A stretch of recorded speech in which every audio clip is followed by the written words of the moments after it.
Joyce T വിയിലൂടെ ഞങ്ങളെ ശ്രദ്ധിക്കുന്ന എല്ലാവർക്കും യേശുക്രിസ്തുവിന്റെ നാമത്തിൽ ഞങ്ങളുടെ സ്നേഹവും വന്ദനവും അറിയിക്കുന്നു.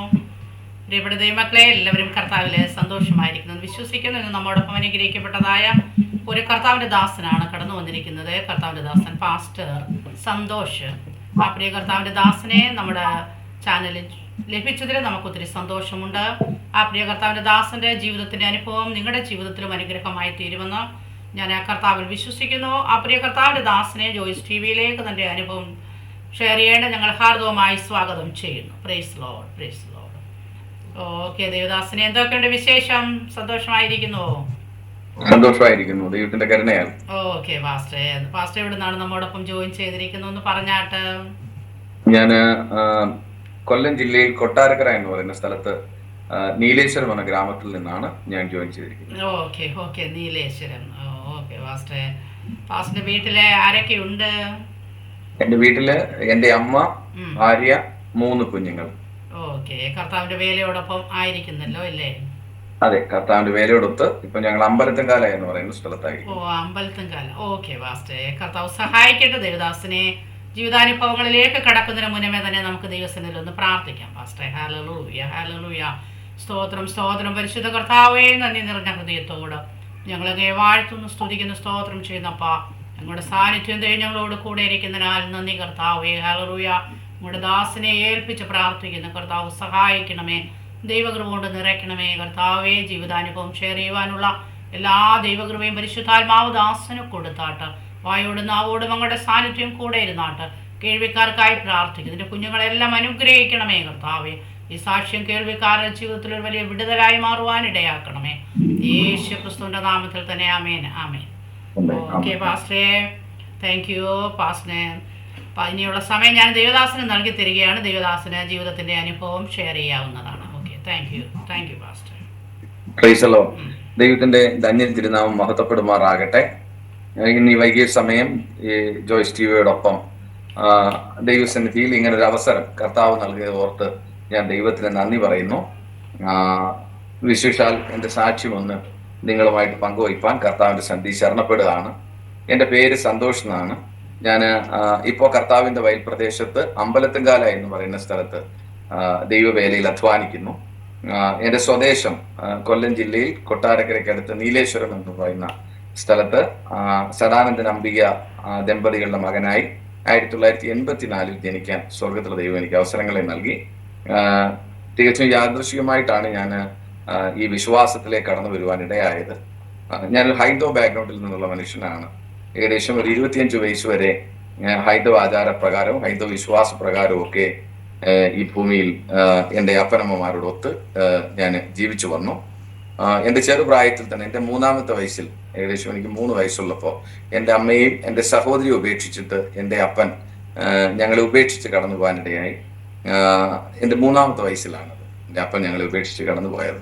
ശേഷം ഞങ്ങളുടെ അമ്മ ഞങ്ങളെ വളരെ ആത്മാർത്ഥമായി അവർ ഞങ്ങളെ പോറ്റാനുള്ള സകല സംവിധാനങ്ങളും ചെയ്തു. ഞാൻ ഓർക്കുകയാണ്, ഇപ്പോൾ എൻ്റെ അമ്മ ബീഡി നിർത്തും, കശുവണ്ടി ഫാക്ടറി പോയി ഈ പാറ കോറികളിൽ മെറ്റിലടിക്കാനും ഒക്കെ പോയി എൻ്റെ അമ്മ ഞങ്ങളെ വളർത്തിക്കൊണ്ടുവരാൻ വളരെ ശ്രമങ്ങൾ അവര് ചെയ്യാനിടയായി. അമ്മ പറയുന്നത് കേട്ടിട്ടുണ്ട്. എൻ്റെ അമ്മ എന്നോട് എൻ്റെ ഈ സമയങ്ങളിലൊക്കെ എന്നോട് പറയാനിടയായിട്ടുണ്ട്, വളരെ കഷ്ടപ്പെട്ടാണ് നിങ്ങളെ ഞാൻ വളർത്തിക്കൊണ്ടുവരാൻ ഇടയായതെന്നൊക്കെ ഞാൻ പറഞ്ഞു കേട്ടിട്ടുണ്ട്. എൻ്റെ അമ്മ ഒരു വളരെ വളരെ ധൈര്യമുള്ള ഒരു സ്ത്രീയാണ് എൻ്റെ മാതാവ് എന്ന് പറയുന്നത് എനിക്ക് വലിയ അഭിമാനമുണ്ട്. എൻ്റെ അപ്പൻ ഉപേക്ഷിച്ച് കളഞ്ഞിട്ട് പോയപ്പോൾ തന്നെ എൻ്റെ അമ്മ ഹൃദയത്തിൽ ഒരു തീരുമാനമെടുത്തു. 2 കുഞ്ഞുങ്ങളെയും ആരുടെയും മുമ്പിൽ കൈനീട്ടാതെ എത്ര കഠിനാധ്വാനം ചെയ്തിട്ടാണെങ്കിലും നല്ല വിദ്യാഭ്യാസം കൊടുത്ത് വളർത്തുമെന്നൊക്കെ അവരൊരു തീരുമാനമെടുത്ത് ആ തീരുമാനത്തിൽ ഉറച്ചു നിന്നുകൊണ്ടാണ് ആ പ്രിയപ്പെട്ടവൾ വളരെ കഠിനാധ്വാനം ചെയ്ത് ഞങ്ങളെ മുമ്പോട്ട് കൊണ്ടുപോകാനിടയായത്. ഏകദേശം ഒരു 10 വയസ്സിനൊക്കെ 10-11 വയസ്സായപ്പോൾ എൻ്റെ സഹോദരി ഇത് ലോകത്തിൽ നിന്ന് മാറ്റപ്പെട്ടു. അവൾക്ക് ഓട്ടിസം പോലുള്ള ചെറിയ രോഗം അവൾക്കുണ്ടായിരുന്നു. നടക്കത്തില്ല, സംസാരശേഷി കുറവാണ്, കൈകാലുകൾ തളർച്ച ഉള്ള ഒരു സഹോദരിയായിരുന്നു എനിക്കുള്ളത്. 11 വയസ്സായപ്പോൾ അവൾ ഈ ലോകത്തിൽ നിന്ന് മാറ്റപ്പെട്ടു. ശേഷം അമ്മയും ഞാനും മാത്രമായിട്ട് മാറി. ഞങ്ങളുടെ കുടുംബ വീടിനകത്ത്, എൻ്റെ അമ്മയുടെ സ്വന്തം വീടിനടുത്ത് ആ കുടുംബ വീടിനടുത്തായിട്ടൊരു ചെറിയ ഷെഡ് വെച്ച്, ചെറിയൊരു ഒറ്റ മുറിക്ക് ഓല കെട്ടിയ ഒരു വീടിനകത്ത് ഞാനും എൻ്റെ അമ്മയും കൂടെ കഴിയാനിട വന്നു. അവിടെ അവിടെ നിന്ന് വളരെ കഷ്ടതയും യാചനയും കഷ്ടപ്പാടുകളും ഒക്കെ എൻ്റെ അമ്മ ഒത്തിരി അനുഭവിച്ചിട്ടുണ്ട്. ആ സ്ത്രീ ബീഡി തീർത്തൊക്കെ വളർത്താനിടയായി. 1ാം ക്ലാസ് മുതൽ ഞാൻ നെടുവത്തൂർ എന്ന് പറയുന്ന സ്ഥലത്ത് ചെറിയ സ്കൂളിൽ പഠിച്ചു വന്നു. ഏകദേശം 7 വരെയുള്ള ക്ലാസ്സുകൾ ആ സ്കൂളിൽ, നെടുവത്തൂർ എന്ന് പറയുന്ന ചെറിയ ഗ്രാമത്തിലുള്ള ഒരു സ്കൂളിൽ, ഒരു ഗവൺമെന്റ് സ്കൂളിൽ പഠിച്ചു മുമ്പോട്ട് വന്നു. 8ാം ക്ലാസ് ആയപ്പോഴത്തേക്കിന് ഞങ്ങളുടെ അടുത്ത് അമ്പലപ്പുറം എന്ന് പറയുന്ന ഒരു സ്ഥലത്ത് സ്കൂളിൽ ഹൈസ്കൂൾ വിദ്യാഭ്യാസം അവിടെ തുടർന്നു. ഒരു 9ാം ക്ലാസ് ഒക്കെ ആയപ്പോഴത്തേക്കിന് ഞങ്ങളുടെ ജീവിതം ആകമാനം ഒന്ന് തകിടം മറിഞ്ഞു. കാരണം ഞാൻ പഠിക്കുന്ന സ്കൂൾ വളരെ ദൂരത്തിലാണ്. എൻ്റെ കൂട്ടുകെട്ടുകളൊക്കെ മാറി. ഞങ്ങളുടെ അടുത്തുള്ള എൻ്റെ അടുത്തുള്ള അയൽവാസികളുടെ കൂട്ടുകെട്ടുകളൊക്കെ എന്നിൽ നിന്ന് പോയി. ദൂരെ ഒരു സ്കൂളിലേക്ക് പഠിക്കാനായിട്ട് പോയപ്പോൾ അവിടെയുള്ള കൂട്ടുകെട്ടുകളിലേക്കൊക്കെ വഴുതി വീണു. ആരും തിരുത്താനില്ലാത്തൊരു സമയം. 10ാം ക്ലാസ് ആയപ്പോഴത്തേക്കിന് സ്കൂൾ വിദ്യാഭ്യാസത്തിൽ 10ാം ക്ലാസ്സിൽ തോൽക്കാനിടയായി തീർന്നു. ഞാൻ ഇന്ന് ഓർക്കുന്നു, ഞാൻ SLC തോറ്റു വരുമ്പോൾ എൻ്റെ അമ്മ ഒത്തിരി കരഞ്ഞൊരു സമയങ്ങളൊക്കെ അവരുടെ ജീവിതത്തിൽ ഉണ്ടായിട്ടുണ്ട്. വളരെ കഷ്ടപ്പെട്ടും വീട് തീർത്തും ഒക്കെ പഠിപ്പിച്ച് മുമ്പോട്ട് കൊണ്ടുവരുമ്പോൾ 10ാം ക്ലാസ്സിൽ തോറ്റു വന്ന ഒരു മകൻ. അങ്ങനെ ജീവിതത്തിന്റെ 10ാം ക്ലാസ് ആയപ്പോഴത്തേക്കിന് വളരെ പ്രതിസന്ധിക്കകത്തേക്ക് ഞാൻ കടന്നുപോയി. 2ാമത്തെ പ്രാവശ്യം അത് വീണ്ടും എഴുതി പഠിച്ച് 10ാം ക്ലാസ് പൂർത്തീകരിക്കാൻ എനിക്ക് ഭാഗ്യമുണ്ടായി. 10ാം ക്ലാസ്സിന് ശേഷം ഞാൻ 11ാം ക്ലാസ്സിലേക്ക് VHSCയിലേക്ക് പ്രവേശിക്കുമ്പോൾ എഴുകോൺ എന്ന് പറയുന്ന സ്ഥലത്ത് ഞാൻ VHSCയിലേക്ക് പ്രവേശിച്ചു. അവിടം വെച്ച് മുഴുവനായി ലോകത്തിന്റെ ഒരു ജീവിതത്തിലേക്ക് ഞാൻ മാറ്റപ്പെടാനിടയായി. 11ാം ക്ലാസ് പകുതിയായപ്പോൾ എൻ്റെ പഠനം ഞാൻ അവിടെ വെച്ച് ഉപേക്ഷിക്കാനിടയായി. ഞാൻ ഇന്നും ഓർക്കുന്നു, എൻ്റെ അമ്മ 11ാം ക്ലാസ്സിന്റെ അല്ലെങ്കിൽ VHSC ഞാൻ ചേരുമ്പോൾ അവർക്ക് ആകെ ഉണ്ടായിരുന്ന ഒരിത്തിരി സ്വർണം അവരുടെ കാതുകളിൽ കിടന്നൊരു ചെറിയ കമ്മല, അത് കൊണ്ട് വിറ്റിട്ടാണ് എനിക്ക് അവർ പുസ്തകങ്ങളും അതിന് വേണ്ടുന്ന അനുബന്ധ സാധനങ്ങളും ആ സ്കൂളിൽ അഡ്മിഷനും ഒക്കെ എനിക്ക് ഇടയ്ക്കാനിടയായത്. ഞാൻ പകുതി വഴിയിൽ എൻ്റെ ജീവിതമൊക്കെ അവസാനിച്ചു. പലപ്പോഴും എൻ്റെ അമ്മയ്ക്ക് ഒത്തിരി സഹോദരങ്ങളൊക്കെ ഉണ്ടെങ്കിലും ഒരു ചെറുപ്പകാലത്ത് തന്നെ വിധവയെ പോലെ താമസിക്കേണ്ടി വരുന്ന ഒരു സഹോദരി, ഒത്തിരി ചോദ്യങ്ങളും ഒത്തിരി പ്രതിസന്ധികളും ഒക്കെ എൻ്റെ അമ്മ ഞങ്ങളുടെ ബന്ധുമിത്രാദികളുടെ ഇടയിൽ, നാട്ടുകാരുടെ ഇടയിലൊക്കെ അനുഭവിക്കേണ്ടി വന്നിട്ടുണ്ട്. ഞാൻ കുറച്ചുകൂടി മുമ്പോട്ട് വരുമ്പോൾ ആരും ചോദിക്കാനില്ലാത്തതുകൊണ്ടും അപ്പൻ ഉപേക്ഷിക്കപ്പെട്ടൊരു മകൻ ഒരു സമൂഹത്തിൽ എങ്ങനെ വളരുന്നോ അതുപോലെയാണ് എൻ്റെ വളർച്ച ഉണ്ടായത്. പലപ്പോഴും അമ്മ മാത്രമേ എന്നെ തിരുത്താനുള്ളത്. അമ്മ കരയും. അമ്മ എന്നോട് നല്ല കാര്യങ്ങൾ ഉപദേശിച്ചു തരും, മോനെ അങ്ങനെ പോയാൽ പറ്റത്തില്ല, ഇങ്ങനെ പോയാൽ പറ്റത്തില്ല, നമുക്ക് ജീവിക്കണം, നമുക്ക് മുന്നേറണം, അമ്മ വളരെ കഷ്ടപ്പെടുന്നു എന്നൊക്കെ എന്നോട് പറയുമായിരുന്നു. പക്ഷെ അതൊന്നും ഒരു മനസ്സിലാക്കാനൊന്നും എൻ്റെ 10ാം ക്ലാസ് അല്ലെങ്കിൽ 11ാം ക്ലാസ് കഴിയുമ്പോൾ ഞാനൊരു യൗവന കാലഘട്ടത്തിലേക്ക്, ഒരു ടീനേജ് പ്രായത്തിലേക്കൊക്കെ മുമ്പോട്ട് വന്ന് ഞാൻ പോകുമ്പോൾ എനിക്കതൊന്നും ഉൾക്കൊള്ളാനോ എനിക്ക് മനസ്സിലാക്കാനോ ഒന്നും കഴിഞ്ഞിട്ടില്ല. പലപ്പോഴും ഞാൻ എൻ്റെ അമ്മയോട് പറഞ്ഞിട്ടുണ്ട്, ലോകത്തിൽ ഒരു വീടില്ലാത്ത മനുഷ്യൻ ഞാൻ മാത്രമാണ്, അപ്പനില്ലാത്ത മനുഷ്യൻ ഞാൻ മാത്രമാണ്, ഒന്നുമില്ലാത്തൊരു മനുഷ്യൻ ഞാൻ മാത്രമാണെന്നൊക്കെ പലപ്പോഴും പരാതി പറയുന്ന ഒരു സ്വഭാവമൊക്കെ എന്നിലുണ്ടായിരുന്നു. ഒരു വല്ലാത്തൊരു മാനസികമായി ഒരു വലിയ പ്രതിസന്ധി അനുഭവിക്കുന്നവനായിട്ടാണ് ഞാൻ എൻ്റെ കുടുംബത്തിൽ വളർന്നു വരാനിടയായത്. 10ാം ക്ലാസ് ഒക്കെ തോറ്റു, +2 ഒക്കെ അല്ലെങ്കിൽ 11ാം ക്ലാസ് ഒക്കെ പാതി വഴിയിൽ ഉപേക്ഷിച്ച് കുറച്ചും കൂടി മുമ്പോട്ട് വന്നപ്പോൾ ഇനി എന്ത് എന്നൊരു ചോദ്യം ഞങ്ങളുടെ മുമ്പിൽ ഉണ്ടായപ്പോൾ ഞങ്ങളുടെ വീടിൻ്റെ അടുത്തുള്ള അല്ലെങ്കിൽ ഞങ്ങളുടെ ബന്ധുവായിട്ടൊക്കെ ഉള്ള മനുഷ്യര്, ഒരു സഹോദരൻ അല്ലെങ്കിൽ അടുത്തുള്ള ഒരു ചേട്ടൻ ഞങ്ങൾ അമ്മയോട് പറഞ്ഞതനുസരിച്ച് അദ്ദേഹത്തിന് ഈ ചാരായ ഷാപ്പുകളുണ്ട്, വേറെ മാർഗമൊന്നുമില്ല. അവിടെ ഈ ചാരായ ഷാപ്പുകൾക്കകത്ത് ചാരായം കൊണ്ട് കൊടുക്കേണ്ടതിനായിട്ട് അല്ലെങ്കിൽ ആ ഷാപ്പുകളിലുള്ള ജോലി ചെയ്യാൻ ഒരവസരം തേടി വന്നപ്പോൾ അവിടത്തേക്ക് പോകേണ്ടതായിട്ടൊരു സാഹചര്യം ഞങ്ങളുടെ ജീവിതത്തിലുണ്ടായി, എൻ്റെ ജീവിതത്തിലുണ്ടായി. മറ്റു വഴികളൊന്നുമില്ല. അപ്പോൾ കുറച്ച് പൈസയൊക്കെ കിട്ടും, ശമ്പളമായിട്ട് എന്തെങ്കിലുമൊക്കെ കിട്ടും, അവിടെ പോയാൽ മതി, അവിടുത്തെ കാര്യങ്ങൾ ചെയ്താൽ മതി എന്നൊക്കെ പറഞ്ഞാൽ അവിടെ പോയത്. എന്നിരുന്നാലും ഈ ചെറുപ്പകാലത്ത് തന്നെ ഷാപ്പുകൾക്കകത്തേക്ക് ജോലിക്ക് പോകേണ്ട ഒരു സാഹചര്യം, അങ്ങനൊരു ക്രമീകരണത്തിലേക്ക് ഞാൻ പെട്ടുപോയി. അവിടെ ചെന്നു. ഷാപ്പിനകത്ത് ഞാൻ 3 ഷാപ്പുകളിലായി മാറി മാറി നിന്നു. ഞങ്ങളുടെ കൊട്ടാരക്കരയുടെയും വൈക്കലിൻ്റെയും അമ്പലംകുന്നിൻ്റെയും ഒക്കെ പല ഭാഗങ്ങളിൽ ഷാപ്പുകൾക്കകത്ത് മാറി മാറി നിന്നു. വളരെ താമസിയാതെ തന്നെ ഞാനൊരു മുഴു കള്ളുകൂടിയനായിട്ട് മാറി. ഒരു ചുരുക്ക സമയം കൊണ്ട് ഷാപ്പിൽ ചെന്ന് കുറച്ച് നാൾ കഴിഞ്ഞപ്പോൾ തന്നെ എനിക്ക് മനസ്സിലായി ഇവിടെ ഇവിടെ വരുന്ന ആൾക്കാരൊന്നും നമ്മളെ ശ്രദ്ധിക്കാത്തവരാണ്. ഇവിടെ വരുന്നവർ നമ്മുടെ കയ്യിൽ നിന്ന് മേടിച്ച് കുടിക്കാൻ വരുന്നവരാണ്. അതുകൊണ്ട് നമുക്കിനി ആരെയും ഭയപ്പെടേണ്ട ആവശ്യമൊന്നുമില്ല, ഇനി ആരെയും നമ്മൾ നോക്കേണ്ട ആവശ്യമില്ലെന്ന് മനസ്സിലായപ്പോൾ പതുക്കെ പതുക്കെ ഇതിന്റെ ടേസ്റ്റ് അനുഭവിച്ച് ഇത് ഉപയോഗിക്കാൻ തുടങ്ങി. വളരെ ചെറുപ്പത്തിൽ തന്നെ നന്നായി ഈ മദ്യം ഉപയോഗിക്കുന്ന ഒരു മനുഷ്യനായിട്ട് ഞാൻ മാറാനിടയായി. അതിനിടയിൽ കൂടെ തന്നെ ആ ആ ഷാപ്പുകൾക്ക് എന്തെല്ലാം ലഹരി സംവിധാനങ്ങൾ കിട്ടുമോ അതൊക്കെ ഉപയോഗിക്കാൻ തുടങ്ങി. അതെല്ലാം ഉപയോഗിക്കാൻ തുടങ്ങി. പാൻ മസാലകൾ, ഈ സിഗരറ്റ് പോലുള്ള സംവിധാനങ്ങൾ, അങ്ങനെ എല്ലാത്തിലും ഒരു ഒരു വല്ലാത്തൊരു ഒരു മദ്യപാനത്തിനും മറ്റ് സംവിധാനങ്ങൾക്കും അടിമപ്പെട്ട ഒരു മനുഷ്യനെ പോലെ ഞാൻ മാറി. ഷാപ്പുകൾക്കകത്ത് ഞാൻ ഇന്ന് ഞങ്ങളുടെ അമ്മയും ഞാനും കൂടി ഇരിക്കുന്ന സമയത്ത് ഈ കാര്യങ്ങളൊക്കെ പറയുമ്പോൾ അമ്മ എന്നോട് പറയും, നീ അത് പറയരുത്, എൻ്റെ മനസ്സിനകത്ത് ഭയങ്കര വിഷമം ഉണ്ടാകുന്നൊക്കെ എൻ്റെ അമ്മ എന്നോട് പറയാറുണ്ട്. ഞാൻ പറഞ്ഞത്, ഞാൻ പറയാൻ പോകുന്ന താല്പര്യം, വളരെ ചെറുപ്പത്തിൽ തന്നെ അങ്ങനെയൊക്കെ ഈ ലോകത്തിന്റെ സകല മോഹങ്ങൾക്കകത്തും പെട്ടിട്ട് ഞാൻ വീട്ടിൽ വരുന്നത് മാസത്തിൽ ഒരിക്കലോ 1-2 തവണയൊക്കെ ഈ ഷാപ്പിനകത്ത് നിന്ന് വീട്ടിലേക്ക് വരുന്നത്.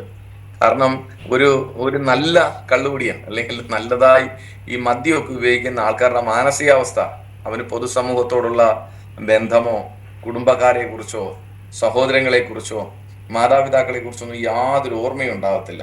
അദ്ദേഹം രാവിലെ എഴുന്നേൽക്കുമ്പോൾ തന്നെ അദ്ദേഹത്തിന്റെ മനസ്സിൽ കടന്നു വരുന്ന ചിന്ത, എങ്ങനെ എനിക്ക് മദ്യത്തിനകത്താകാം, എങ്ങനെ എനിക്ക് ഈ മദ്യം കുടിച്ച് എനിക്ക് എങ്ങനെ ജീവിക്കാം എന്നുള്ളൊരു ചിന്തയോടൊക്കെയാണ് രാവിലെയും രാത്രിയിലും ഒക്കെ കിടന്നുറങ്ങുന്നത്.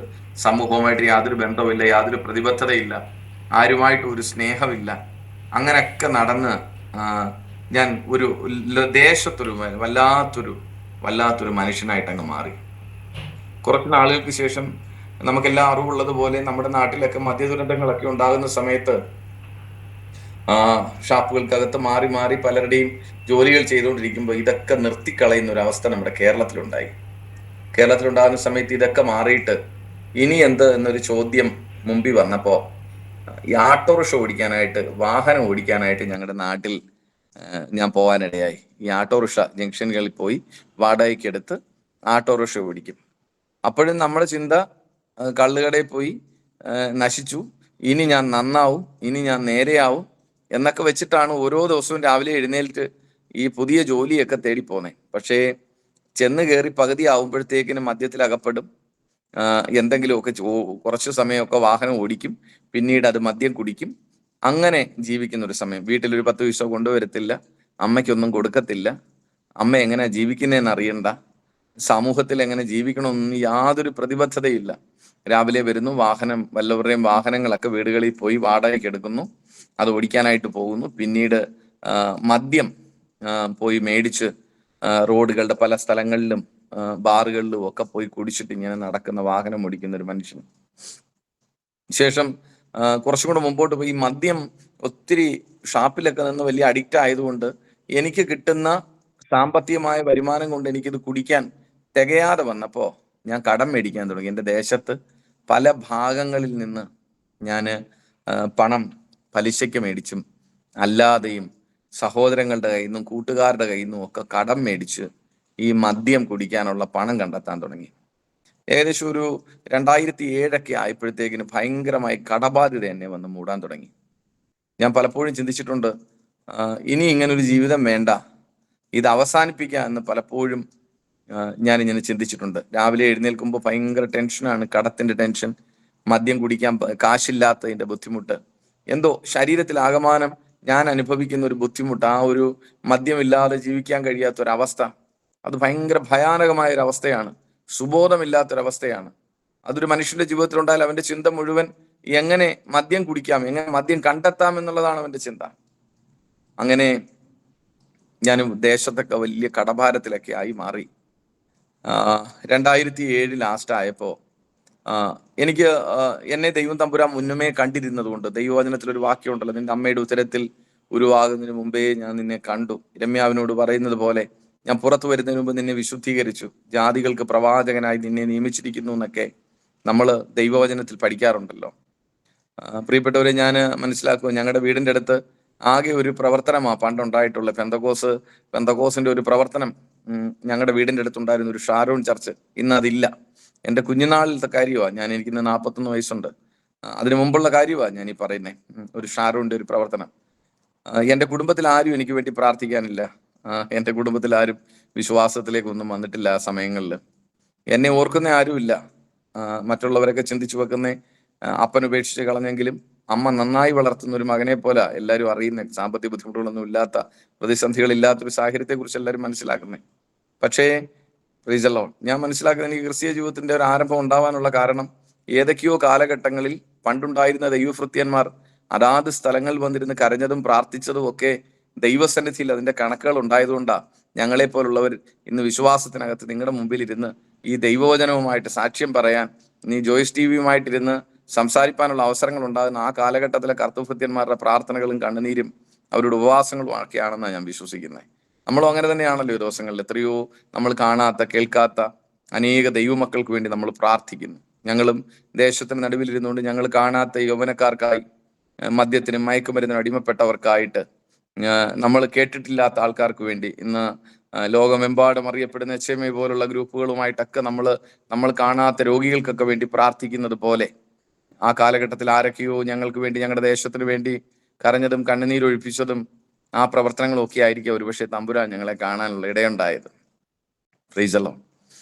ഞാൻ ഓർക്കുന്നു, ഞാൻ വാഹനം ഓടിക്കുമ്പോൾ എല്ലാ പ്രാവശ്യവും ഒരു ഉപദേശിയെ ഞാൻ 1 കിലോമീറ്റർ അപ്പുറത്തുള്ള ഒരു ജംഗ്ഷനിൽ ഞാൻ കൊണ്ടുവിട്ടിട്ട് വരുന്നത് ഇന്നും ഓർക്കുന്നു. ആ ഒരൊറ്റ ഉപദേശം മാത്രം എൻ്റെ വാഹനത്തിൽ കയറിയിട്ടുള്ള, മദ്യപിച്ച് ബോധം കെട്ട് വരുന്ന ഒരുപക്ഷെ അദ്ദേഹമൊക്കെ എന്നെ നോക്കി ഒരുപക്ഷെ പ്രാർത്ഥിച്ച് കാണാം.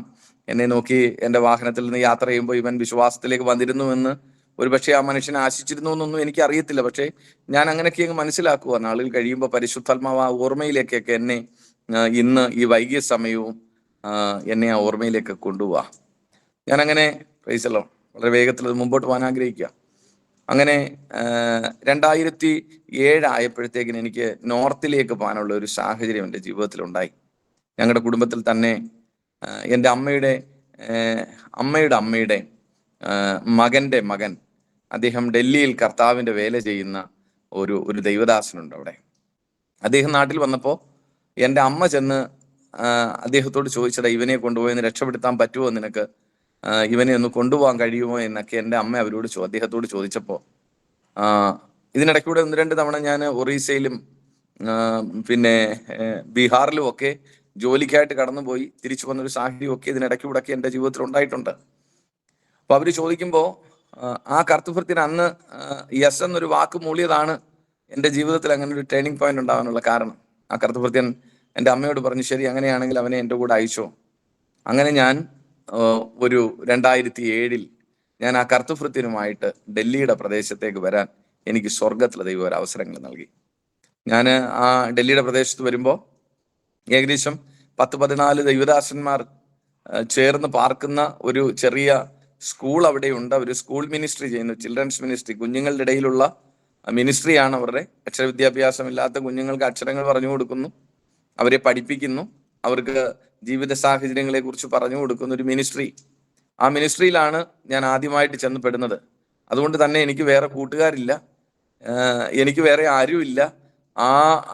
ആ നോർത്ത് ഇന്ത്യയിൽ ആ ചർച്ചിനകത്ത് അല്ലെങ്കിൽ ആ മിനിസ്ട്രിക്കകത്ത് ഞാൻ ചെല്ലുമ്പോൾ ഏകദേശം 10-12 ഒക്കെ അംഗങ്ങളുള്ള ഒരു എൻ്റെ സമപ്രായത്തിലുള്ള ചെറുപ്പക്കാരായ ദൈവദാസന്മാരുടെ ഇടയിലേക്കാണ് ഞാൻ പോകാനിടയായത്. കർത്താവിനറിയാം, ഒരു മനുഷ്യൻ വെളിയിൽ പോയാൽ എന്തെല്ലാം സംഭവിക്കും, എവിടൊക്കെ വെച്ച് അവനെ പിടിക്കണം, ആരുടെ കൂടൊക്കെ കൂട്ടുകൂടിപ്പിക്കണം, ആരുടെ ഇടയിൽ ഒരു മനുഷ്യനെ കൊണ്ടിരുത്തണമെന്നൊക്കെ സ്വർഗത്തിലെ ദൈവത്തിന് നന്നായി അറിയാം. എന്നെ അങ്ങനെ ആ ദൈവദാസന്മാരോടൊപ്പം താമസിക്കാനൊക്കെ ഉള്ള ഭാഗ്യം ഉണ്ടായി. എന്നോട് നിരന്തരമായി ഒരു സുവിശേഷം പറയാൻ തുടങ്ങി. നിരന്തരമായി, നമുക്കറിയാലോ, നമ്മുടെ വാ തുറന്നാൽ സുവിശേഷം ഇല്ലാതെ വേറെ ഒന്നും നമുക്ക് പറയാനില്ലല്ലോ. നമ്മളങ്ങനെ എന്നോട് എൻ്റെ കൂട്ടത്തിലുണ്ടായിരുന്ന ദൈവഭൃത്യന്മാർ, എന്നെ വിശ്വാസത്തിലേക്ക് എന്നെ നാട്ടിൽ നിന്ന് കൊണ്ടുപോയ ദൈവദാസൻ പാസ്റ്റർ ചന്ദ്രപ്രസാദ് എന്ന് പറയും, അദ്ദേഹം എന്നോട് സുവിശേഷം അറിയിപ്പാൻ തുടങ്ങി. ആ സഭ എനിക്ക് വേണ്ടി പ്രാർത്ഥിക്കാൻ തുടങ്ങി. നാളുകൾ എനിക്ക് വേണ്ടി പ്രാർത്ഥിച്ചു. പലപ്പോഴും ആ ചർച്ചിനകത്തുണ്ടായിരുന്ന സഹോദരങ്ങളുമായിട്ടൊക്കെ വാഗ്വാദങ്ങളിൽ ഏർപ്പെട്ടിട്ടുണ്ട്.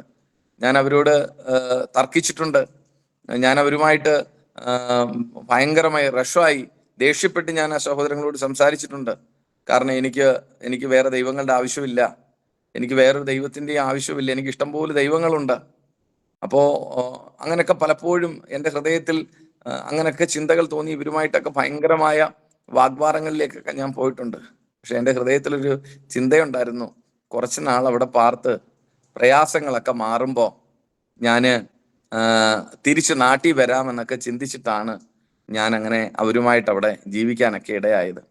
പക്ഷേ എൻ്റെ ചിന്തകളെയും എൻ്റെ പദ്ധതികളെയൊക്കെ മാറ്റി, നമ്മുടെ ദൈവവചനത്തിൽ ഒരു വാക്യമുണ്ടല്ലോ, നമ്മുടെ ജീവിതത്തിൽ സംഭവിക്കുന്നതൊന്നും ദൈവത്തിൻ്റെ മുൻനിർണയ പ്രകാരമാണ്. നമ്മുടെ തലയിൽ ഒരു മുടി കൊഴിയുന്നത് പോലും തമ്പുരാൻ ഓർത്തു വയ്ക്കുന്നു എന്ന് തമ്പുരാന്റെ പക്കൽ അതിൻ്റെ കണക്കുണ്ടെന്ന് വേദപുസ്തകത്തിൽ എഴുതിയിരിക്കുമ്പോൾ എൻ്റെ ജീവിതത്തിൽ സംഭവിച്ചത് ദൈവത്താലാണ്. ഞാൻ ആ സഹോദരങ്ങളുടെ ഇടയിൽ പാർക്കുമ്പോൾ വളരെ തർക്കങ്ങളും വാദങ്ങളും അവരുടെ സുവിശേഷവും ഒന്നും എന്നെ വലുതായി സ്വാധീനം ചെലുത്തില്ല. അവർ രാവിലെ 5 മണിക്ക് പ്രാർത്ഥിക്കും. പലപ്പോഴും ഒരു കാര്യം എന്നെ സ്വാധീനപ്പെടുത്തിയിട്ടുണ്ട്. പലപ്പോഴും ആ സഹോദരങ്ങൾ എന്നോട് വഴക്കുണ്ടാക്കും. ഞാൻ അവരോട് ഭയങ്കരമായി തർക്കിക്കും. കാരണം ഈ മദ്യത്തിന് അകപ്പെട്ട് പുകവലിയായിട്ടൊക്കെ നടക്കുന്ന ഒരു മനുഷ്യൻ സമൂഹത്തിൽ നന്നായി ജീവിക്കുന്ന പ്രാർത്ഥിക്കുന്ന ദൈവമക്കളോടൊക്കെ എങ്ങനെ സംസാരിക്കുമെന്ന് നമുക്കറിയാലോ സൗഹൃദങ്ങളെ. ഞാൻ പലപ്പോഴും അവരുമായിട്ടൊക്കെ വഴക്കുണ്ടാക്കി പുറത്തു പോയി അല്ലെങ്കിൽ ജോലിക്കൊക്കെ പോയി തിരിച്ചു വരുമ്പോൾ ഇവർ എനിക്ക് വേണ്ടി പ്രാർത്ഥിക്കുന്നത് ഞാൻ കണ്ടിട്ടുണ്ട്. എനിക്ക് വേണ്ടി പ്രാർത്ഥിക്കുന്നത് ഞാൻ പലപ്പോഴും ചിന്തിച്ചിട്ടുണ്ട്. ഇത്രയും രാവിലെ വഴക്കുണ്ടാക്കി അവര് ചീത്ത പറഞ്ഞില്ലെങ്കിൽ ഞാൻ പറയും, എന്നിട്ടും തിരിച്ചു വരുമ്പോൾ എനിക്ക് വേണ്ടി പ്രാർത്ഥിക്കുന്നുണ്ടല്ലോ ഇവർ പ്രാർത്ഥിക്കുന്നുണ്ട്. നമ്മൾ പലപ്പോഴും ഞാൻ വരുമ്പോൾ ഞങ്ങളുടെ ചർച്ച് ഹോള് ഒരു സൈഡിലാണ്, ഒരു സൈഡ് വഴിയാണ് വാതിലിലേക്ക് കയറി വരുന്നത്. ഞാൻ കേട്ടിട്ടുണ്ട് അവരെനിക്ക് വേണ്ടി പ്രാർത്ഥിക്കുന്നുണ്ട്. ഞങ്ങൾ സന്തോഷനായി പ്രാർത്ഥിക്കുന്നു. ഞാൻ കയറി വരുന്നതോ ഞാൻ പോകുന്നതോ ഒന്നും അവർ കാണാറില്ല. പക്ഷെ അവരുടെ പ്രഭാത പ്രാർത്ഥനയിലും മധ്യസ്ഥ പ്രാർത്ഥനയിലും ഒക്കെ അവര് ശക്തമായി എനിക്ക് വേണ്ടി പ്രാർത്ഥിച്ചുകൊണ്ടിരുന്നു. 2007 നോർത്ത് ഇന്ത്യയുടെ പ്രദേശത്ത് വെച്ച് ഒറീസയിലുള്ള ഒരു കുടുംബം, ഒറീസയാണ് അവരുടെ സ്വദേശം, ഒറീസയിലുള്ള ഒരു കുടുംബം, ആ കുടുംബത്തിലെ പൂജ എന്ന് പറയുന്ന ഒരു പെൺകുട്ടി, അവള് അസ്ഥിയിൽ TBയുടെ അസുഖം ബാധിച്ച് മരിക്കാറായി. അവളുടെ മാംസമൊക്കെ ഉരുകിപ്പോയി. പല്ലുകൾ മാത്രം ആ പെൺകുട്ടിക്ക് കാണാൻ 10 വയസ്സേ ഉള്ളൂ. ആ 10 വയസ്സ് പ്രായമുള്ള പെൺകുട്ടി മരിക്കാറായി. അതിനെ ഡൽഹിയുടെ ഹോസ്പിറ്റലിൽ നിന്ന് അതിനെ തള്ളി. അത് ഏത് സമയവും മരിച്ചു പോകുമെന്ന് മനസ്സിലായി. അതിനെ തള്ളിയിട്ട് അവരുടെ മാതാപിതാക്കള് ആ കുഞ്ഞുമായിട്ട് തിരിച്ചു വരുമ്പോൾ, നമുക്കറിയാം നോർത്തിന്റെ പല പ്രദേശങ്ങളിലും ഇങ്ങനെയൊക്കെ കൊണ്ടുവന്ന് കാടിനകത്തൊക്കെ കൊണ്ടുപോയി കത്തിച്ച് കളയുക ചെയ്യുന്നേ. അങ്ങനെ ഒരു സാഹചര്യത്തിൽ കൊണ്ടുപോകും. അവരെങ്ങനെയോ കേട്ടു. ഞങ്ങളുടെ പാസ്റ്റർ പറയാൻ അവർ വരുമ്പം പറയും, പ്രഭു പരമേശ്വർ ചങ്കായി കർണേ വാല ഹേ, എൻ്റെ യേശു സൗഖ്യമാക്കുന്ന ദൈവമാണെന്ന് അവരെങ്ങനെയോ കേട്ടു, എങ്ങനെയോ ഒരു മനസ്സിലാക്കി. അങ്ങനെ ആ ചർച്ചിനകത്തേക്ക് ഈ പെൺകുട്ടിയുമായി വന്ന് ഞങ്ങളുടെ പാസ്റ്ററുമായിട്ട് സംസാരിക്കുന്നത് ഞാൻ കണ്ടു. പ്രൈസല്ലോ. ആ കൊച്ചുമായിട്ട് അവർ കടന്നു വരുമ്പോൾ ഞങ്ങളുടെ ചർച്ചിനകത്ത് ഒരു ചെറിയ ചർച്ചാണ്. ആ ചർച്ചിനകത്ത് ആ സഭയിലെ സഹോദരങ്ങൾ എല്ലാവരും കൂടി ഈ കുഞ്ഞിന് വേണ്ടി ഉപവസിച്ച് പ്രാർത്ഥിക്കുന്നത് കാണാനിടയായി. എൻ്റെ ജീവിതത്തിൽ ആദ്യത്തെ എക്സ്പീരിയൻസ് ആയത്. നമ്മൾ കണ്ടിട്ടില്ലാത്ത, നമ്മൾ കേട്ടിട്ടില്ലാത്ത, നമുക്കറിവില്ലാത്ത, നമ്മുടെ ഭാഷക്കാരല്ലാത്ത, നമ്മുടെ ബന്ധുമിത്രാദികളല്ലാത്ത ഒരാൾക്ക് വേണ്ടി പ്രാർത്ഥിക്കുക ഒരു നിസ്സാരപ്പെട്ട കാര്യമൊന്നുമല്ല. പലപ്പോഴും ഞാൻ എൻ്റെ ഇടയനുമായിട്ട്, എന്നെ വിശ്വാസത്തിലേക്ക് കൊണ്ടുവന്ന് എൻ്റെ ആത്മീയ പിതാവുമായിട്ട് ഞാൻ സംസാരിച്ചിട്ടുണ്ട്. ഇവരെയൊക്കെ ഞാൻ ഇരുത്തി, ഈ രോഗികൾ വരുമ്പം പ്രാർത്ഥിച്ചാൽ പോരാ, ഇവരെ പിടിച്ചിരുത്തി ഉപവസിച്ചാൽ പോരാ, നിങ്ങൾ ഇവരെ ഏറ്റവും നല്ല ഹോസ്പിറ്റലിൽ വിട്ട് ചികിത്സിക്കണം, നിങ്ങൾ അവർക്ക് ചികിത്സ ലഭ്യമാക്കണം, അതാണ് ആദ്യം ചെയ്യേണ്ടതെന്നൊക്കെ പറഞ്ഞ് ഞാൻ അവിടെ ഭയങ്കരമായി സംസാരിക്കാനൊക്കെ ഇടയായിട്ടുണ്ട്. അപ്പോഴെല്ലാം അദ്ദേഹം പറയും, ഈ കുഞ്ഞിനെ ഹോസ്പിറ്റലിൽ നിന്ന് തള്ളിയതാണ്, പക്ഷേ ഈ കുഞ്ഞിനെ സ്വർഗത്തിലെ ദൈവം സൗഖ്യമാക്കും. Praise the Lord. അങ്ങനെ അവരുടെ പ്രാർത്ഥനയിൽ ആ കുഞ്ഞ് സൗഖ്യപ്പെടുന്നത് കണ്ണുകൊണ്ട് കാണാൻ സ്വർഗത്തിലെ ദൈവം എനിക്ക് അവസരങ്ങളെ നൽകി. ഓരോ ദിവസവും ആ കുഞ്ഞിന്റെ ജീവിതത്തിലുണ്ടായ മാറ്റം, ആ കുഞ്ഞിനെ സ്വർഗത്തിലെ ദൈവം എഴുന്നേൽപ്പിക്കുന്നത്. ദൈവവചനത്തിലൊരു വാക്യമുണ്ട്, അസ്ഥികൂമ്പാരത്തിന്റെ നടുവിലൂടെ നടന്നവൻ അതിനകത്ത് മാംസം വരുന്നതും ഞരമ്പ് വരുന്നതും ത്വക്ക് മൂടുന്നതും ഹോവയുടെ കാറ്റിനാൽ ഒരു മഹാസൈന്യം എഴുന്നേൽക്കുന്നുവെന്ന് തിരുവചനത്തിൽ എഴുതിയിരിക്കുന്നത് പോലെ അവളുടെ മാംസത്തെയും ശരീരത്തെയും പുതുവാക്കി കൊണ്ടുവരുന്ന ഒരു ദൈവത്തെ രുചിച്ചറിയാൻ എനിക്ക് ഭാഗ്യമുണ്ടായി. ഇന്ന് ആ പെൺകുട്ടി വളർന്ന് വലുതായി അവള് ട്യൂഷനൊക്കെ പഠിപ്പിക്കുന്ന നിലവാരത്തിലേക്ക് ആ പെൺകുട്ടി ഇന്ന് ജീവനോടെ കർത്താവിനെ സാക്ഷീകരിക്കുകയാണ്. Praise the Lord. ആ കുഞ്ഞിന്റെ ജീവിതത്തിലുണ്ടായ മാറ്റം എന്നെ ഭയങ്കരമായി സ്വാധീനിച്ചു. എൻ്റെ ജീവിതത്തിൽ ആകമാനം ഒരു മാറ്റം ഉണ്ടായി. ഞാൻ ഇതുവരെ കണ്ടിട്ടില്ല ഇങ്ങനെ ഒരു അത്ഭുതം. ഇങ്ങനെ പ്രവർത്തിക്കുന്ന ഒരു ദൈവത്തെക്കുറിച്ച് എനിക്ക് മുൻപരിചയങ്ങളൊന്നുമില്ല. പക്ഷേ പ്രാർത്ഥനയിൽ കൂടി ഇത്രമാത്രം ഒരു അത്ഭുതം പ്രവർത്തിക്കുന്ന ദൈവത്തെ ആ നോർത്ത് ഇന്ത്യയുടെ മണ്ണിൽ വെച്ച് രുചിച്ചറിയാൻ സ്വർഗത്തിലെ ദൈവം എനിക്ക് അവസരങ്ങളെ ഒരുക്കി. അവിടെ വെച്ച് 2007 രക്ഷിക്കപ്പെടുവാൻ എനിക്ക് സ്വർഗത്തിലെ ദൈവം അവസരങ്ങളെ നൽകി. എന്നോടൊപ്പം ഉണ്ടായിരുന്ന കർത്തൃഭൃത്യന്മാർ ദൈവവചനത്തിന്റെ തിരുവചനത്തിന്റെ സത്യങ്ങളെ എനിക്ക് പറഞ്ഞു തരികയും ദൈവം ചെയ്ത അത്ഭുതങ്ങളും അടയാളങ്ങളെ കുറിച്ച് വർണ്ണിപ്പാനും അവരുടെ ജീവിതത്തിലൊക്കെ ദൈവം ചെയ്ത അത്ഭുത പ്രവർത്തികൾ ഓരോരുത്തരും മാറി മാറി പ്രസ്താവിക്കുന്നതൊക്കെ കാണാനിടയായപ്പോൾ ഈ യേശുവിനെ സ്വന്തം രക്ഷിതാവായി സ്വീകരിപ്പാനും അധരം കൊണ്ട് ഏറ്റുപറയാനും ഹൃദയം കൊണ്ട് അംഗീകരിപ്പാനും സ്വർഗത്തിലെ ദൈവം എനിക്ക് ഭാഗ്യമൊരുക്കി. 2007 അങ്ങനെ ഒരു ക്രമീകരണത്തിൽ ഞാൻ വരുമ്പോൾ അതുവരെ എൻ്റെ ഹൃദയത്തിലുണ്ടായിരുന്ന വലിയ ഭാരവും എൻ്റെ ഹൃദയത്തിലുണ്ടായിരുന്ന നിരാശകളും ഒക്കെ ഞാൻ ആത്മാർത്ഥമായി ഈ ദൈവത്തെ എൻ്റെ രക്ഷിതാവായി സ്വീകരിച്ചു കഴിഞ്ഞപ്പോൾ എൻ്റെ ഹൃദയം ഭയങ്കരമായ ഒരു സമാധാനത്തിലേക്ക് വരുവാൻ, ഒരു സ്വസ്ഥതയിലേക്ക് വരുവാൻ ദൈവം എനിക്ക് അവസരങ്ങളെ നൽകി. 2008 ജലത്തിൽ യേശുവിനെ സാക്ഷീകരിപ്പാൻ സ്വർഗത്തിലെ ദൈവം എനിക്ക് അവസരങ്ങളെ നൽകി. 2008 ശേഷം ആമേൻ അവിടെ പാട്ടിനോടെ അവരോടൊപ്പം പ്രാർത്ഥിച്ച് നീണ്ട നാളുകൾ അവരുമായിട്ട് പാർക്കാനും ഒക്കെ സ്വർഗത്തിലെ ദൈവം എനിക്ക് അവസരങ്ങളെ നൽകി. പ്രിയപ്പെട്ടവരെ, ജോലിയായി, പിന്നീട് ജോലിയുടെ മുഖത്തൊക്കെ ആയി കുറച്ച് പ്രാർത്ഥനാ കുറവുകളൊക്കെ ജീവിതത്തിൽ ഉണ്ടായിട്ടുണ്ട്. പിന്നീടുള്ള സമയങ്ങളിൽ ഒത്തിരി പ്രതിസന്ധികളിലൂടെയൊക്കെ ഞാൻ കടന്നു പോയിട്ടുണ്ട്. പക്ഷെ ഞാൻ ചർച്ചിലിരിക്കുന്ന എല്ലാ സമയങ്ങളിലും, ഞാൻ ചർച്ചിൽ ആരാധനയ്ക്ക് ഇരിക്കുമ്പോൾ ഏത് ദൈവദാസന്മാരും ഏത് ദൈവമക്കൾ വരുമ്പോഴും അവര് എൻ്റെ അടുത്ത് വരും, എൻ്റെ തലയെ കൈവച്ചിട്ട് പറയും, നീ കർത്തൃവേല ചെയ്യാനുള്ളവനാണ്, ദൈവത്തിന്റെ വേല നീ ചെയ്യണം ഒക്കെ എന്നോട് എപ്പോഴും ഇവർ പറയാറുണ്ട്. ഏത് പ്രവാചകർ വന്നാലും ദൈവസന്നിധി പ്രാർത്ഥിക്കുന്ന ആരോടും എനിക്ക് തോന്നുന്നു ഞാൻ ഇതുപോണം ദൈവവേല ചെയ്യണമെന്നൊരു ദൂത് കേട്ടൊരു മനുഷ്യനുണ്ടാവും എന്നറിയത്തില്ല. അത്രമാത്രം ദൈവത്തിന്റെ പരിശുദ്ധാത്മാവ് കരുണ തോന്നി എന്നോട് സംസാരിച്ചു. അനേക തവണ അനേക ഭക്തന്മാരിൽ കൂടി, അനേക ദൈവദാസിമാരിൽ കൂടി, ദൈവമക്കൾ കൂടി ദൈവത്തിന്റെ പരിശുദ്ധാത്മാവ് ആലോചനകളെ നൽകി. പക്ഷെ പലപ്പോഴും നമുക്ക് ഈ ദൈവവേല എന്ന് പറയുന്നത് നമുക്ക് ചിന്തിക്കാനൊന്നും പറ്റുന്ന ഒരു കാര്യമല്ലല്ലോ. കഷ്ടതയും കണ്ണുനീരും ഒക്കെ നമ്മൾ കാണാറുണ്ട്. പലപ്പോഴും ദൈവദാസന്മാരുടെ പട്ടിണിയും അവരുടെ ബുദ്ധിമുട്ടും അവരുടെ കുടലുണങ്ങിയുള്ള ഉപവാസവും ഒക്കെ കാണുമ്പം പലപ്പോഴും നമുക്കിത് ഏറ്റെടുക്കാനൊക്കെ ഉള്ള വൈക്ലഭ്യം നമ്മുടെ ഹൃദയത്തിൽ ഉണ്ടാകും. അന്ന് ഞാൻ ദൈവമായിട്ട് പറയും, കർത്താവേ, എനിക്ക് ഈ കർത്താവിന്റെ വേല ചെയ്യാനൊക്കെ ബുദ്ധിമുട്ടുണ്ട്, അതുകൊണ്ട് നല്ല ജോലി തന്നാൽ ഞാൻ ആ ശമ്പളമൊക്കെ കിട്ടുന്നതിന് ദൈവവേലയ്ക്ക് വേണ്ടുന്ന ക്രമീകരണങ്ങൾ ചെയ്തോളാമെന്ന് പലപ്പോഴും ദൈവവുമായിട്ട് പറയുന്നൊരു ഒരു സാഹചര്യമൊക്കെ എൻ്റെ ജീവിതത്തിൽ ഉണ്ടായിട്ടുണ്ട്. നാളുകൾ കഴിഞ്ഞു, പ്രാർത്ഥനയ്ക്ക് കുറവുകളൊക്കെ പലപ്പോഴും ഉണ്ടായിട്ടുണ്ട്. പലപ്പോഴും പിന്മാറിപ്പോകുന്ന അവസ്ഥകളൊക്കെ ജീവിതത്തിൽ വന്നു. ഒത്തിരി പ്രതിസന്ധികൾക്കകത്തൂടെ കടന്നുപോയി. കരുതാനോ താങ്ങാനോ ആരുമില്ലാത്തൊരവസ്ഥയൊക്കെ എൻ്റെ ജീവിതത്തിൽ പലപ്പോഴും ഉണ്ടായിട്ടുണ്ട്. ഞാൻ എപ്പോഴും ഈ പെന്തക്കോസ്ത് കോളത്തിൽ പല ചർച്ചകളിൽ പോയി ശുശ്രൂഷിക്കുമ്പോൾ, ഞാൻ ആ ശുശ്രൂഷയിൽ വേദിയിൽ നിൽക്കുമ്പോൾ ആ ശുശ്രൂഷിക്കുന്ന ചർച്ചിലെ കുഞ്ഞുങ്ങളോട് ഞാൻ പറയാറുണ്ട്, നിങ്ങളുടെ ജീവിതത്തിലെ ഏറ്റവും വലിയൊരു ഭാഗ്യം നിങ്ങൾക്ക് വേണ്ടി പ്രാർത്ഥിക്കുന്ന ഒരു മാതാവും പിതാവും ദൈവസഭയും ഉള്ളത് നിങ്ങൾക്കുണ്ട് എന്നുള്ളതാണ് നിങ്ങളുടെ ജീവിതത്തിലെ ഏറ്റവും വലിയ ഭാഗ്യമെന്ന്. ഞാൻ ശുശ്രൂഷിക്കാൻ പോകുന്ന എല്ലാ ചർച്ചകളിലും അവിടുത്തെ പുതുതലമുറയോട് ഇത് ഞാൻ പറഞ്ഞു പഠിപ്പിക്കാൻ ഇടയായിട്ടുണ്ട്. കാരണം ആ സഹോദരങ്ങൾ ഒരിക്കലും നശിക്കത്തില്ല. പ്രാർത്ഥനയുടെ ശക്തി അത്രമാത്രം വലുതാണെന്ന്, അങ്ങനെ പ്രാർത്ഥിക്കാൻ ആളുള്ളത്, നമുക്ക് വേണ്ടി ഇടിവ് നിൽപ്പാൻ ആളുള്ളത്, നമുക്ക് വേണ്ടി പ്രാർത്ഥിക്കാൻ ഒരു പിതാവും മാതാവും ഉള്ളതാണ് നമ്മുടെ ജീവിതത്തിലെ ഏറ്റവും വലിയ ഭാഗ്യമെന്ന് എല്ലാ ചർച്ചകൾ ശുശ്രൂഷിക്കാൻ പോകുമ്പോൾ അവിടെ യൗവനക്കാരായ കുഞ്ഞുങ്ങളൊക്കെ ഉണ്ടെങ്കിൽ അവരോട് ഞാൻ പറയാറുണ്ട്. അതെൻ്റെ ജീവിതാനുഭവങ്ങളുമായിട്ട് തട്ടിച്ചു വെച്ചിട്ടാണ് ഞാനത് പറയാൻ ഇടയായിട്ടുള്ളത്. ശേഷം 2011 ആയപ്പോഴത്തേക്കിന് 2010 ആയപ്പോഴത്തേന് ഒത്തിരി പ്രതിസന്ധികളിൽ പോയി. പലപ്പോഴും ദൈവവേല ചെയ്യണമെന്നുള്ള ആഗ്രഹങ്ങളൊന്നും ഉണ്ടായിട്ടില്ല.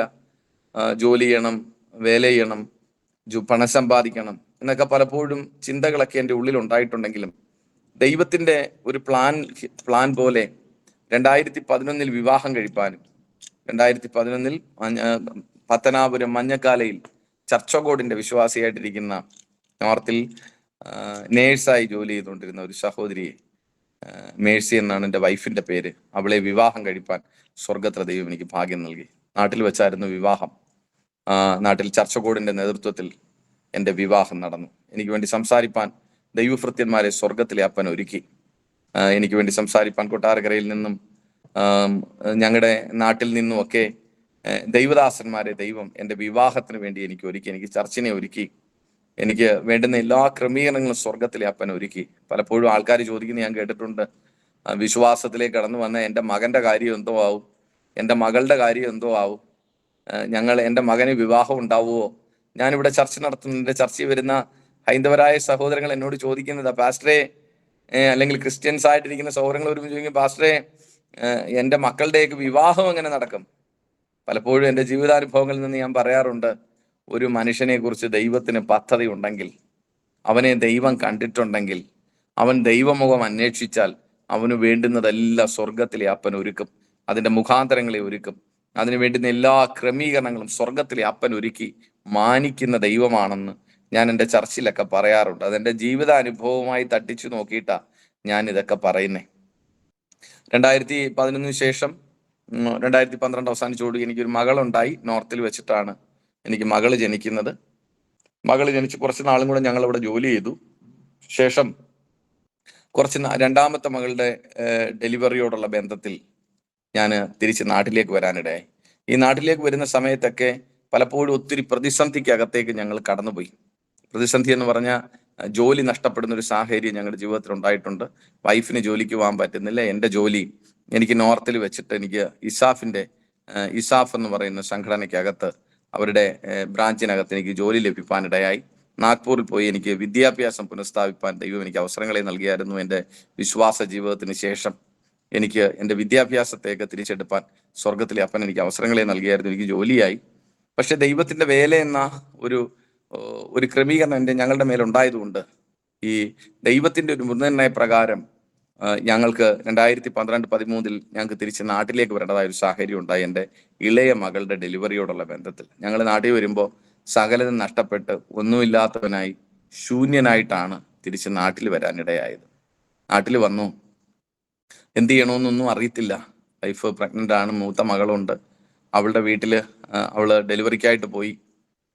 1 രൂപ പോലും കയ്യിലെടുക്കാത്തൊരു സാഹചര്യങ്ങളൊക്കെ എൻ്റെ ജീവിതത്തിൽ ഉണ്ടായി. ഇതിനിടയ്ക്കൂടെ നോർത്തിൽ വെച്ചിട്ടൊരു ബിസിനസ് ചെയ്യണമെന്ന് ആഗ്രഹം ഉണ്ടായി. കടമെടുത്തു. അതൊക്കെ ചെയ്യാൻ ആഗ്രഹിച്ചു. പക്ഷേ പലതും എങ്ങും ചെല്ലാതെ പലതും നഷ്ടപ്പെട്ടൊരു അനുഭവമൊക്കെ ഞങ്ങളുടെ ജീവിതത്തിലുണ്ടായി. എല്ലാമൊക്കെ നഷ്ടപ്പെട്ട് 1 രൂപ പോലും ഇല്ലാതെയാണ് ഞാൻ തിരിച്ച് നാട്ടിലെത്താനിടയായത്. നാട്ടിലെത്തി കുറച്ച് നാൾ കഴിഞ്ഞപ്പോൾ ഞാൻ വൈഫ് ഡെലിവറിയുള്ള ബന്ധത്തിലായപ്പോൾ ഓട്ടോറിക്ഷ ഓടിക്കാനൊക്കെ പോയി. മറ്റ് പല പരിപാടികൾക്ക് പോയി. എങ്ങും ഒരു വിജയം കണ്ടെത്താൻ സാധിക്കുന്നില്ല. പലപ്പോഴും നിരാശയുടെ ഒരു അനുഭവം, പലപ്പോഴും ഒരു ദൈവപ്രവൃത്തിയുടെ കുറവ് ഞങ്ങളുടെ ജീവിതത്തിൽ ഞങ്ങൾ അനുഭവിക്കാൻ തുടങ്ങി. അങ്ങനെ ഇരിക്കുകയാണ് ഞാൻ ഇത്രയും പ്രതിസന്ധിയിലും കൊട്ടാരക്കരയ്ക്ക് അടുത്ത് പൂയപ്പള്ളി എന്ന് പറയുന്ന സ്ഥലത്ത് ഒരു 7 ദിവസത്തെ ഉപവാസ പ്രാർത്ഥന ഒരു ചർച്ചിൽ കോർഡിനേറ്റ് ചെയ്യുന്നു. അത് ഞാൻ കേട്ടിട്ട് ഞാൻ എൻ്റെ വൈഫിൻ്റെ ഡെലിവറിയൊക്കെ കഴിഞ്ഞ് 3 മാസമൊക്കെ കഴിഞ്ഞ് അവൾ എൻ്റെ വീട്ടിൽ വന്ന് ഒത്തിരി പ്രതിസന്ധിക്കകത്തൂടെ കടന്നു പോകും. ആ സമയം എൻ്റെ അമ്മ വിശ്വാസത്തിൽ വന്നിട്ടില്ല, മറ്റാരും വിശ്വാസത്തിൽ വന്നിട്ടില്ല. ഞാൻ വിശ്വാസിയായ ഒരു പെൺകുട്ടിയെ വിവാഹം കഴിച്ചതിൻ്റെ ഒത്തിരി പ്രശ്നങ്ങൾ എനിക്കുണ്ട്. ആ പ്രശ്നങ്ങളുടെ നടുവിലാണ് ഞാൻ വന്ന് പാർക്കുന്നത്. ആ സമയത്ത് ഞാൻ അവിടെ ഒരു ഫാസ്റ്റിംഗ് പ്രെയർ നടക്കുന്നു എന്നറിഞ്ഞിട്ട് ഞാനും വൈഫും കുഞ്ഞുങ്ങളും കൂടെ ഒരു 7 ദിവസത്തെ ഫാസ്റ്റിങ്ങിൽ സംബന്ധിക്കാനായി ആ കർത്തൃദാസന്റെ വീട്ടിലേക്ക് പോയി. ഒരു വീട്ടിൽ വെച്ച് നടത്തുന്ന പ്രാർത്ഥനയാണ്. ആ പ്രാർത്ഥനയ്ക്ക് പോകുമ്പോൾ ആ ദേവദാസൻ പറഞ്ഞ്, ധൈര്യമായിട്ട് വാ, നിങ്ങൾക്ക് വേണ്ടുന്ന ക്രമീകരണങ്ങൾ ഞങ്ങൾ ഇവിടെ ചെയ്തു തരാം. പൈസ ഒന്നും ഇല്ലാത്തതുകൊണ്ട് എങ്ങനെയൊക്കെയോ വണ്ടിക്കൂലി ഒപ്പിച്ച് അവിടെ ചെന്നു. ആ ദേവദാസൻ കുഞ്ഞുങ്ങൾക്ക് വേണ്ടുന്ന പാലും സംവിധാനങ്ങളും ഒക്കെ പലപ്പോഴും നമുക്ക് തന്നു. ഇന്നത് നന്ദിയോട് ഓർക്കുകയാണ് അവരെ ഞാൻ ഈ സമയം ആ വാക്ക് പറയുമ്പോൾ. നമ്മളെ നടത്തിയവരെ, നമ്മളെ സഹായിച്ചവരെ നമ്മൾ മറന്നു പോകരുതല്ലോ. അവരെ ഞാൻ ഈ സമയം ഓർക്കുന്നു. അദ്ദേഹത്തിന്റെ പേര് ചന്ദ്രപ്രകാശ് എന്നാണ്. പാസ്റ്റർ ചന്ദ്രപ്രകാശ് അവർ പൂയിപ്പള്ളിയുടെ പ്രദേശത്തുള്ള ദേവദാസന്റെ വീട്ടിൽ 7 ദിവസത്തെ ഫാസ്റ്റിംഗ് പ്രയറിന് ഉപവസിച്ചു പ്രാർത്ഥിക്കുമ്പോഴാണ് ദൈവം മറഞ്ഞു കിടന്ന ദൈവ വേലയെ കുറിച്ചുള്ള ബോധം ദൈവത്തിന്റെ ആത്മാവ് ഞങ്ങളുടെ ഉള്ളിൽ തരാനിടയായത്. ഇതിനിടയ്ക്കൂടെ പറയട്ടെ, അവിടെ എല്ലാ മാസവും അവരുടെ വീട്ടിൽ ഒരു മുഴുരാത്രി പ്രാർത്ഥന നടക്കും. എല്ലാ മാസത്തിൻ്റെയും 2ാം വെള്ളിയാഴ്ച ദിവസം മുഴുരാത്രി പ്രാർത്ഥനയാണ്. അന്ന് ഞങ്ങൾ പോവും. ഞങ്ങൾ രാത്രി മുഴുവൻ ഇരുന്ന് പ്രാർത്ഥിക്കും. ഞാൻ കുറച്ച് സമയമൊക്കെ 2-3 മണി വരെയൊക്കെ ഇരുന്നാലും ബാക്കിയുള്ള സമയം എൻ്റെ വൈഫ് അവളിരുന്ന് പ്രാർത്ഥിക്കും. ഒരിക്കൽ ഞങ്ങൾ പ്രാർത്ഥനയൊക്കെ കഴിഞ്ഞ് ഞാൻ വെളിയിൽ വന്ന് ഞാനിന്ന് ഓട്ടോറിക്ഷ ഓടിക്കുന്നുണ്ട്, പൈസയൊന്നും ഇല്ലാത്തതുകൊണ്ട് ഓട്ടോറിക്ഷ ഓടിക്കുമ്പോൾ അവിടെ നിന്നൊരു കറുത്തഭൃത്യൻ ഇങ്ങനെ ദൂത് പറഞ്ഞത് അവൾ എന്നോട് പറയാറുണ്ട്, ഈ മനുഷ്യന്റെ ഭാവിയെ ദൈവം ഈ അടുത്ത ദിവസങ്ങളിൽ ചേഞ്ച് ചെയ്യാൻ പോവാന്ന് ദൈവത്തിന്റെ പരിശുദ്ധാത്മാവ് ഞാൻ ആലോചനയൊക്കെ ഞങ്ങളോട് കൈമാറ്റം ചെയ്യാറുണ്ട്. ഞങ്ങൾ അതൊക്കെ മുറുകെ പിടിച്ച് പ്രാർത്ഥിക്കുമ്പോഴാണ് ആ ഉപവാസ പ്രാർത്ഥനയിൽ ദൈവത്തിന്റെ പരിശുദ്ധാത്മാവ് വീണ്ടും ദൈവവേലയെക്കുറിച്ച് ഞങ്ങളോട് സംസാരിപ്പാൻ തുടങ്ങിയത്. ആ സമയം 2007 ലാസ്റ്റ് ഞാൻ കേൾക്കുന്ന ദൈവവേല എന്ന ആലോചനയെക്കുറിച്ച് ഞാൻ ചിന്തിക്കാൻ തുടങ്ങി. എത്ര വർഷങ്ങൾക്ക് ശേഷമാണ് പ്രിയപ്പെട്ടവരെ. ഞാൻ ആ ദൈവവേലയെക്കുറിച്ച് ചിന്തിക്കാൻ തുടങ്ങി. കർത്താവിന്റെ പ്ലാൻ, ദൈവത്തിന്റെ ഇഷ്ടം, ദൈവം ഒരു മനുഷ്യനെ കുറിച്ച് ആഗ്രഹിക്കുന്നത് എന്താണെന്ന് സകല വഴികളും അടയാൻ തുടങ്ങിയപ്പോഴാണ് ചിന്തിക്കാൻ തുടങ്ങി. എന്താണ് ദൈവം എന്നെ കുറിച്ച് ആഗ്രഹിക്കുന്നത്? എൻ്റെ അമ്മയുടെ ഉത്തരത്തിൽ ഞാൻ ഉരുവായി പുറത്തു വന്നു. ഒത്തിരി കഷ്ടതയും സങ്കടങ്ങളും നിരാശകളും ഒക്കെ ഞാൻ അനുഭവിച്ചു. ഇനി ദൈവത്തിന് എന്നെ കുറിച്ചുള്ള ഇഷ്ടം എന്താണെന്ന് ആദ്യമായിട്ട് ഉപവാസ പ്രാർത്ഥനയിൽ നിന്ന് ദൈവത്തോട് ചോദിക്കുന്ന, കർത്താവേ, നിന്റെ ഇഷ്ടം എന്താ? എൻ്റെ ജീവിതത്തിൽ നിന്റെ ഇഷ്ടം എന്താ? നീ എന്താ എന്നെ കുറിച്ച് ആഗ്രഹിക്കുന്നത്? അപ്പന്റെ ഇഷ്ടം എന്താണ്? ഫാസ്റ്റിംഗ് പ്രയറിൽ ചോദിക്കുമ്പോൾ അതിനകത്ത് നിന്നുണ്ടായ ഒരു ദൈവശബ്ദമാണ് അമ്പലത്തുംകാല എന്ന് പറയുന്ന പ്രദേശം. Praise the Lord. ആ ആ ആ ദൈവസന്നിധിയിൽ നിന്ന് പ്രാർത്ഥിക്കുമ്പോൾ അമ്പലത്തുംകാല എന്നൊരു സ്ഥലം ദൈവത്തിന്റെ പരിശുദ്ധാത്മാവ് വെളിപ്പെടുത്തി. ഞങ്ങൾ ദൈവസന്നിധിയിൽ ഇരുന്ന് കരഞ്ഞു പ്രാർത്ഥിക്കുമ്പോൾ ആ ഭവനത്തിലെ പ്രിയപ്പെട്ടവൾ, ആ ഭവനത്തിലെ ആ പാസ്റ്ററിന്റെ വൈഫ്, അവര് ദൈവകൃപയുള്ള നന്നായി പ്രവചിക്കുന്ന ഒരു സഹോദരിയാണ്. അവര് വീണ്ടും ഇരുന്ന് പ്രാർത്ഥിച്ചിട്ട് ഞങ്ങളോട് പറഞ്ഞു, നിങ്ങളെ ദൈവം വേലയ്ക്ക് തിരഞ്ഞെടുത്തിരിക്കുന്നു. നിങ്ങളെ കാണിച്ച സ്ഥലം വളരെ നന്നായ സ്ഥലമാണ്. ആ സ്ഥലത്തേക്കാണ് നിങ്ങൾ പോകേണ്ടതെന്ന് ആ ദൈവദാസി ആത്മാവിൽ പ്രവചിച്ചു പറയാനിടയായി. ഞങ്ങളോട് പ്രവചിച്ചു പറഞ്ഞു. 7 ദിവസം ഫാസ്റ്റിംഗ് പ്രയർ തീരാറായി. ഞാനൊരു രാവിലെ ആ പാസ്റ്ററിന്റെ കയ്യിൽ നിന്ന് ഒരു 10-30 രൂപ വണ്ടിക്കൂലിയൊക്കെ മേടിച്ച് അമ്പലത്തുംകാല എന്ന സ്ഥലം ലക്ഷ്യമാക്കി വന്നു. അപ്പൊ ഞാന് തുടക്കത്തിൽ പറഞ്ഞല്ലോ, എൻ്റെ ഹൈസ്കൂൾ വിദ്യാഭ്യാസം നടത്തിയത് ഞാൻ അമ്പലപ്പുറം എന്നുള്ള സ്ഥലത്താണ്. അവിടെ കാട് പിടിച്ചൊരു സ്ഥലമായിരുന്നു. അവിടെ ഈ മദ്യവും മയക്കുമരുന്നും മുക്കിന് ഈ ചാരായവും ഒക്കെ കിട്ടുന്ന സംവിധാനങ്ങളൊക്കെ ഉള്ള ഒരു സ്ഥലമായിരുന്നത്. ഇന്ന് ഭയങ്കരമായിട്ട് സിറ്റി ആയിപ്പോയി. ഇന്ന് ദൈവം അതിനെയൊക്കെ മാറ്റി കേട്ടോ. അപ്പോൾ ഞാൻ ഈ ദൈവശബ്ദം കേട്ടപ്പോൾ ആദ്യം ചോദിച്ചത്, ഇത് അമ്പലപ്പുറം ആണെങ്കിൽ ഏറ്റവും നല്ലതാ. കാരണം അമ്പലപ്പുറം എന്ന് പറയുന്ന സ്ഥലം എനിക്ക് അറിയാം. ഞാൻ ഏറ്റവും കൂടുതൽ ജീവിക്കുകയും പഠിക്കുകയും ഒക്കെ ചെയ്ത സ്ഥലം അതാ. ഞാൻ ദൈവത്തോട് വീണ്ടും ചോദിക്കുന്നുണ്ട്, കർത്താവേ, നിനക്ക് മാറിയതാണോ ഈ അമ്പലത്തുംകാലയാണ് മാറ്റി അമ്പലപ്പുറം ഒന്ന് തരാൻ പറ്റുമോ നിനക്ക്? ഞാൻ ഒരു കൺഫ്യൂസ്ഡ് ആയിട്ടൊരു ലെവലിലേക്കൊക്കെ വന്നിട്ടുണ്ട് ആ സമയങ്ങളിൽ. ഞാൻ ദൈവസന്നിധി പ്രാർത്ഥിക്കുമ്പോൾ കർത്താവ് പറഞ്ഞത് അമ്പലത്തുംകാല തന്നെയാണ്. വീണ്ടും ആ ദൈവദാസി ഞങ്ങൾക്ക് വേണ്ടി ആത്മാർത്ഥമായി പ്രാർത്ഥിച്ചു കേട്ടോ. അവരുടെ ക്ഷമയോടുള്ള പ്രാർത്ഥന. നമ്മളിങ്ങനെ പറയത്തില്ലയോ, ഒരു മനുഷ്യന്റെ ജീവിതത്തിൽ അവനുണ്ടാകുന്ന സംശയത്തിന്റെ സമയത്ത് ആര് ചേർന്ന് നിന്ന് പ്രാർത്ഥിക്കുകയോ അവിടെ വലിയ ദൈവപ്രവൃത്തി ഉണ്ടാകും. ഒരു പ്രാർത്ഥിച്ചു. ഞാൻ അമ്പലത്തുംകാലയ്ക്ക് വണ്ടി കയറി. തുച്ഛമായ ഒരു വണ്ടിക്കൂലിയും കൊണ്ട് ഈ അമ്പലത്തുംകാലയുടെ പ്രദേശത്ത് ഞാൻ വന്നു. ഞാൻ ഇവിടെ വന്ന് ആദ്യം അന്വേഷിച്ചത് ഇവിടെ എവിടെയെങ്കിലും ചർച്ച ഉണ്ടോ എന്നുള്ളതാ. കാരണം നോർത്തിൽ നിൽക്കുമ്പോൾ നമുക്കറിയത്തില്ലായിരുന്നു. ഞാൻ ഹൃദയം തുറന്ന് ഈ ടി വിയിലൂടെ സംസാരിക്കുകയാണ്. ഞങ്ങളുടെ നോർത്തിൽ ഞാൻ നിൽക്കുമ്പോൾ ഞങ്ങളുടെ ചർച്ചിന്റെ പേര് ഗുഡ് സമറിറ്റൻ ചർച്ച് എന്നാണ്. എൻ്റെ മാതൃ ചർച്ചിന്റെ പേര്. എൻ്റെ ഇടയന്റെ പേര് പാസ്റ്റർ ചന്ദ്രപ്രസാദ് അവർകൾ എന്നാ. കഴിഞ്ഞ തവണയും അദ്ദേഹം നാട്ടിൽ വന്നപ്പോൾ ഞാൻ എൻ്റെ വീട്ടിൽ കൊണ്ടുവന്ന് അദ്ദേഹത്തിന് ഭക്ഷണവും കൊടുത്ത് എനിക്ക് വേണ്ടി പ്രാർത്ഥിച്ചാ തിരിച്ചയച്ചേ. അദ്ദേഹം എന്നെ രക്ഷയിലേക്ക് നടത്തിയിട്ട് 18ാമത്തെ വർഷമാണ്. ഈ 18 വർഷമായിട്ട് എൻ്റെ ഇടയനുമായിട്ട് ഞാൻ നല്ല ബന്ധത്തിലായി. ഇന്ന് പകലിലും അല്ലെങ്കിൽ ഇന്ന് രാത്രിയിലും ഞാൻ ആ ദൈവദാസനുമായിട്ടുള്ള ബന്ധത്തിൽ, ഒരു നല്ല ബന്ധത്തിലായിരിക്കാൻ സ്വർഗത്തിൽ ദൈവം എനിക്ക് അവസരങ്ങളെ നൽകുന്നു. ഞാൻ പറഞ്ഞത്, പ്രൈസ് ദി ലോർഡ്, ഈ നോർത്തിൽ ഈ ഡിനോമിനേഷൻ അല്ലെങ്കിൽ ഈ ചർച്ചസ് ഏതാണെന്നൊന്നും അറിയത്തില്ലായിരുന്നു. ഈ AG ഏതാ, IPC ഏതാ, ചർച്ച ഓഫ് ഗോഡ് ഏതാണെന്നൊന്നും അറിയത്തില്ല. കാരണം അവിടെ പിടിച്ചിരിക്കണമെങ്കിൽ എല്ലാവർക്കും ഒരു മനസ്സോടുള്ള പ്രാർത്ഥനകളാണ്. നമ്മൾ കാണുമ്പോൾ നമ്മളെ ബ്രദറേന്ന് വെൽക്കം ചെയ്യുന്നു. പല ജുഗ്ഗികളിൽ, പല ഗല്ലികളിൽ പോയി നമ്മളൊരു ഭവനത്തിനടുത്തിരുന്ന് പ്രാർത്ഥിക്കുന്നു. നമ്മൾ തുടക്കക്കാരാണ്. നമുക്ക് ഈ ഡിനോമിനേഷനെ കുറിച്ചൊന്നും അറിവില്ല. എല്ലാവരും ദൈവമക്കളാണ്. അത്ര സ്നേഹത്തിലാണ്, ഐക്യതയിലാണ് ആ സ്ഥലങ്ങളിലൊക്കെ ഉണ്ടായിരുന്ന, ഗ്രാമപ്രദേശങ്ങൾക്കകത്തുണ്ടായിരുന്ന പ്രാർത്ഥനകളൊക്കെ. ഞാനിവിടെ വരുമ്പോൾ ഞാൻ ആദ്യം തിരക്കിയത് ഈ ഗ്രാമത്തിൽ എവിടെയെങ്കിലും ഒരു ചർച്ച ഉണ്ടോന്ന്. എൻ്റെ മാതൃ ചർച്ച കിടക്കുന്ന സ്ഥലത്ത് എൻ്റെ ദൈവദാസനോട് ഒന്ന് പ്രാർത്ഥന ആരംഭിക്കുമ്പോൾ ആ ഗ്രാമത്തിൽ ആ ഒരു ഒറ്റ ചർച്ചയുള്ളായിരുന്നു. എത്രയോ ലക്ഷക്കണക്കിന് ആൾക്കാർക്ക് ആ ഒരു ഒറ്റ ചർച്ച മാത്രമേ ഉണ്ടായിരുന്നു. അപ്പൊ ഞാൻ അമ്പലത്തുംകാല ദേശത്ത് വന്നപ്പോൾ ആദ്യമായിട്ട് അന്വേഷിച്ചു, ഈ ദേശത്ത് എവിടെയെങ്കിലും ഒരു ചർച്ച ഉണ്ടോ. ഞാൻ പരിചയമില്ലാത്ത ഈ സ്ഥലത്ത് വന്ന് ആദ്യം ആ ബസ് സ്റ്റാൻഡിൽ ഇറങ്ങി നിന്ന് അവിടെ നിന്ന് ആൾക്കാരോടൊക്കെ ചോദിക്കാൻ തുടങ്ങി, ഇവിടെ എവിടെയെങ്കിലും ചർച്ചസ് ഉണ്ടോ. അപ്പൊ അവർ പറഞ്ഞു, ഇവിടെ അടുത്തൊരു അനുഗ്രഹീതമായ ചർച്ച ഉണ്ട്. അപ്പൊ ഞാൻ ആ ബസ് സ്റ്റാൻഡിന്റെ ബാക്കിലേക്ക് പോയി ഉപവാസ പ്രാർത്ഥന ഇരിക്കുമല്ലേ. ഞാൻ ദൈവത്തോട് പറഞ്ഞു, കർത്താവേ, ഒരു ചർച്ച ഉള്ളിടത്തേക്ക് എന്തിനാ ദൈവം എന്നെ അയച്ചേ? ഒരു ചർച്ച് ഇവിടെ ഇല്ലേ? ഇവിടെ ഒരു ദൈവവേല നടക്കുകയല്ലേ? ഇവിടെ എൻ്റെ ആവശ്യം എന്താ? എൻ്റെ ആവശ്യങ്ങളൊന്നും ഇവിടെ ഉണ്ടെന്ന് എനിക്ക് തോന്നുന്നില്ല. ഞാൻ അവിടെ ഇരുന്ന് കുറച്ച് സമയം കഴിഞ്ഞപ്പോൾ ഇവിടെ നാട്ടിൽ വേല ചെയ്തുകൊണ്ടിരുന്ന ആ ദൈവദാസനെ കാണാനിടയായി. ഈ നാട്ടിലെ കറുത്ത് വേല ചെയ്തുകൊണ്ടിരുന്ന ദൈവദാസൻ. അദ്ദേഹത്തിന് ഇന്നത് ഓർമ്മയുണ്ടോയെന്നൊന്നും എനിക്കറിയത്തില്ല. എത്രയോ വർഷങ്ങളായി. ഞാൻ അദ്ദേഹത്തോട് ചോദിക്കുമ്പോൾ അദ്ദേഹം എന്നോട് പറഞ്ഞൊരു കാര്യമുണ്ട്, ഞങ്ങൾ ഈ ദേശത്തുനിന്ന് പോവുകയാണ്, ഞാൻ ഈ ദേശത്തുനിന്ന് മടങ്ങിപ്പോകുന്നു. ഞങ്ങളുടെ ഇവിടുത്തെ ദൈവസഭയൊക്കെ വിറ്റു. അദ്ദേഹം ഇവിടെ നോക്കിക്കൊണ്ടിരുന്ന ദൈവസഭയൊക്കെ അദ്ദേഹം സെയിൽ ചെയ്തു. അവരുടേതായിരുന്നു എന്തൊക്കെയോ സാഹചര്യങ്ങളിലാണ് അത് ഇവിടുന്ന് പോകുന്നത്. നമുക്കറിയത്തില്ല, അതിനെക്കുറിച്ചൊന്നും എനിക്കറിയത്തില്ല. അത് മാറിപ്പോയി. അദ്ദേഹം ഇവിടുന്ന് പോകാനായിട്ട് തയ്യാറായിരിക്കുന്ന ഒരു ദിവസത്തിന് മുമ്പ് സ്വർഗത്തിലെ ദൈവം എന്നെ ഇവിടെ അപ്പോയിന്റ്മെന്റ് ചെയ്തു. ഞാൻ ശുശ്രൂഷിക്കുന്ന ചർച്ചകളിൽ ഞാൻ പറയാറുണ്ട്, ഞാനൊരു അപ്പോയിന്റ്മെന്റ് ലെറ്റർ മേടിച്ചു. അമ്പലത്തുംകാലയുടെ ബസ് സ്റ്റാൻഡിനകത്തിരുന്ന് സ്വർഗത്തിലെ ദൈവത്തിന്റെ കയ്യിൽ നിന്ന് ഒരു അപ്പോയിന്റ്മെന്റ് ലെറ്റർ മേടിച്ചു. ഇന്ന് 2014 അവസാനം ഞങ്ങൾ ആരംഭിച്ച ചർച്ചിൽ ഈ 2025 അവസാനിക്കാറായ സമയത്തും ഈ അമ്പലത്തുംകാല ദേശത്ത് നിന്നുകൊണ്ടാണ് ഞങ്ങൾ കർത്തൃവേല ഇന്ന് ഈ വൈകിയ സമയത്ത് ഞങ്ങൾ ഇവിടെ ചെയ്യുന്ന ഈ നീണ്ട വർഷങ്ങൾ 2015 മുതൽ ഈ നീണ്ട വർഷം ഞങ്ങളെ അമ്പലത്തുംകാല ദേശത്ത് ദൈവം നിർത്തിയിരിക്കുക. Praise the Lord. ഞാൻ പറഞ്ഞത് ആമേ, അമ്പലത്തുംകാല ദേശത്ത് അങ്ങനെ ദൈവം എന്നെ ഇവിടെ വേലയ്ക്ക് വിളിച്ചിട്ടുണ്ട്. എന്നെ കണ്ടിട്ടുണ്ടെന്ന് എനിക്ക് ബോധ്യമായി. കർത്താവ് എന്നെ കണ്ടിട്ടുണ്ട്. കർത്താവ് അമ്പലത്തുംകാലയിലേക്ക് വരാൻ പറഞ്ഞതിന്റെ കാരണം മനസ്സിലായി. ദൈവവേല ഒരാൾക്ക് വേണ്ട എന്ന് തോന്നിയാൽ ഞാൻ എപ്പോഴും പറയും, ദൈവം പോഷത്വ വായനയൊക്കെ തിരഞ്ഞെടുക്കുന്ന ദൈവമാണ്. ആർക്കും വേണ്ടാത്തതിനെയൊക്കെ ദൈവം തിരഞ്ഞെടുക്കും. ആമേൻ. കഴുതയിൽ കൂടി പോലും സംസാരിച്ച ദൈവമാണ് നമ്മുടെ ദൈവം. ആമേൻ.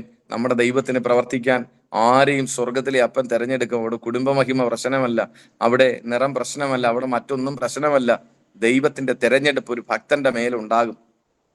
ഞാൻ അങ്ങനെ ഈ ദേശത്ത് വന്നു. ഞാൻ ഇവിടെ എല്ലാം നടന്ന് അന്വേഷിച്ചു. എനിക്ക് സൗരങ്ങളെ കർത്തവേല ആരംഭിക്കാൻ വരുമ്പോ ഞാൻ ആ ദൈവദാസന്റെ മേടിച്ചോണ്ട് വന്ന 30 രൂപയാ എൻ്റെ കയ്യിലുള്ളത്. ഞാൻ അതുമായിട്ട് വന്ന് ഈ ദേശത്തെല്ലാം അന്വേഷിച്ചു. ഇവിടെ എവിടെയെങ്കിലും ഒരു കർത്തവേല നടത്താൻ എനിക്കൊരു വീട് കിട്ടുമോ? ഇതിനു മുമ്പ് പ്രാർത്ഥന നടത്തി യാതൊരു എക്സ്പീരിയൻസും എനിക്കില്ല. പക്ഷേ ആ ഉപവസിച്ച ആ വീട്ടിലെ ദൈവദാസൻ എന്നോട് പറഞ്ഞു, നീ പോയി ഇതെല്ലാം ചെയ്യ്, നീ പോയി വീട് അന്വേഷിക്കുക, നീ പോയി അത് ചെയ്യ് എന്നെ ഇങ്ങനെ എൻകറേജ് ചെയ്തുകൊണ്ടേയിരുന്നു കേട്ടോ. എന്നെ ഇങ്ങനെ ബൂസ്റ്റപ്പ് ചെയ്തുകൊണ്ടേയിരുന്നു. അപ്പോൾ എനിക്ക് തോന്നി ഞാൻ പോയി ചെയ്യാം. ഒരു തരത്തിൽ നോക്കിയ ആദ്യ കാലങ്ങളിലൊന്നും മലയാളത്തിൽ പ്രാർത്ഥിക്കാൻ അറിയത്തില്ലായിരുന്നു. ഹിന്ദിക്കാരുടെ കൂട്ടായ്മയില രക്ഷിക്കപ്പെട്ടതേ. അതുകൊണ്ട് ഹിന്ദിയിലായിരുന്നു പ്രാർത്ഥിച്ചതൊക്കെ. അവിടെ ഞങ്ങളുടെ ദൈവദാസൻ മലയാളത്തിൽ പറഞ്ഞ വഴക്ക് പറയും. അതുകൊണ്ട് ഒത്തിരി നാളുകളൊക്കെ ഇരുന്നിട്ട് ഹിന്ദിയിലാ പ്രാർത്ഥിച്ചേ. അപ്പൊ ഹിന്ദിയിലുള്ള പ്രാർത്ഥനയൊക്കെ അങ്ങ് വഴങ്ങി വന്നപ്പം മലയാളത്തിൽ പ്രാർത്ഥിക്കാൻ അറിയത്തില്ല. മലയാളത്തിൽ ഒത്തിരി നാളിന് മുമ്പ് വരെ ചർച്ചകളിലൊക്കെ ചെല്ലുമ്പോൾ പ്രാർത്ഥിക്കാൻ പറഞ്ഞാൽ കിടന്ന് വിൽക്കും.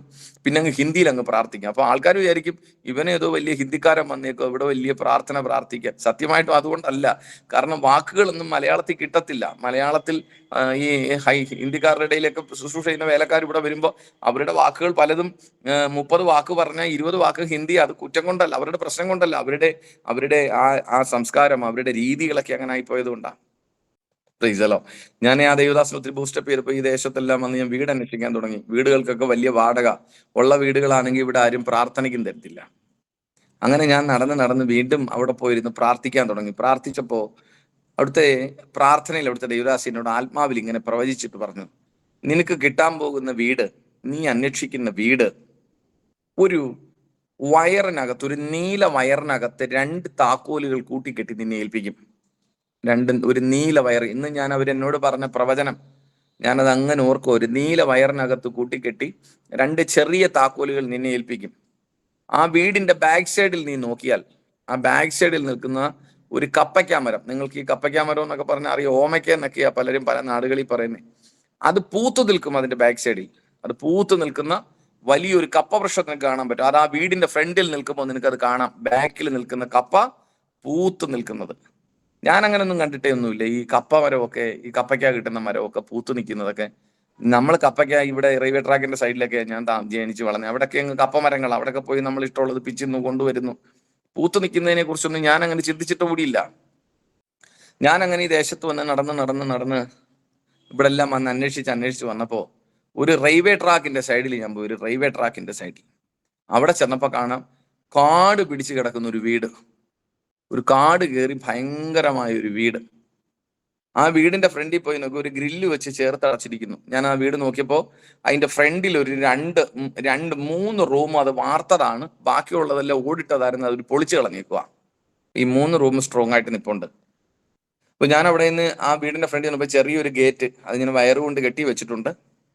ഞാൻ അവിടെ നിന്നുകൊണ്ട് ബാക്കിലേക്ക് നോക്കി കാണാം ഒരു കപ്പ പൂത്തു നിൽക്കുക. അവിടെ ഒരു വലിയ കപ്പയ്ക്ക വൃക്ഷം, പപ്പായയുടെ വൃക്ഷം പൂത്തു നിൽക്കുന്നു. നമ്മുടെ മുല്ലമൊട്ട് പോലുള്ള പൂക്കള്, മുല്ലമൊട്ടിന്റെ പൂക്കളുള്ള അതുപോലെ അതേ രീതിയിൽ ഒരു കപ്പമരം പൂത്തു നിൽക്കുന്നതിന്റെ ബാക്കിൽ. ഞാൻ അവിടെ നിന്ന് ദൈവത്തോട് പറഞ്ഞു, കർത്താവെ, ഇതിനകത്തൊക്കെ എങ്ങനെ കർത്താവിന്റെ വേല ചെയ്യും? ഈ കാട് പിടിച്ചടത്തും.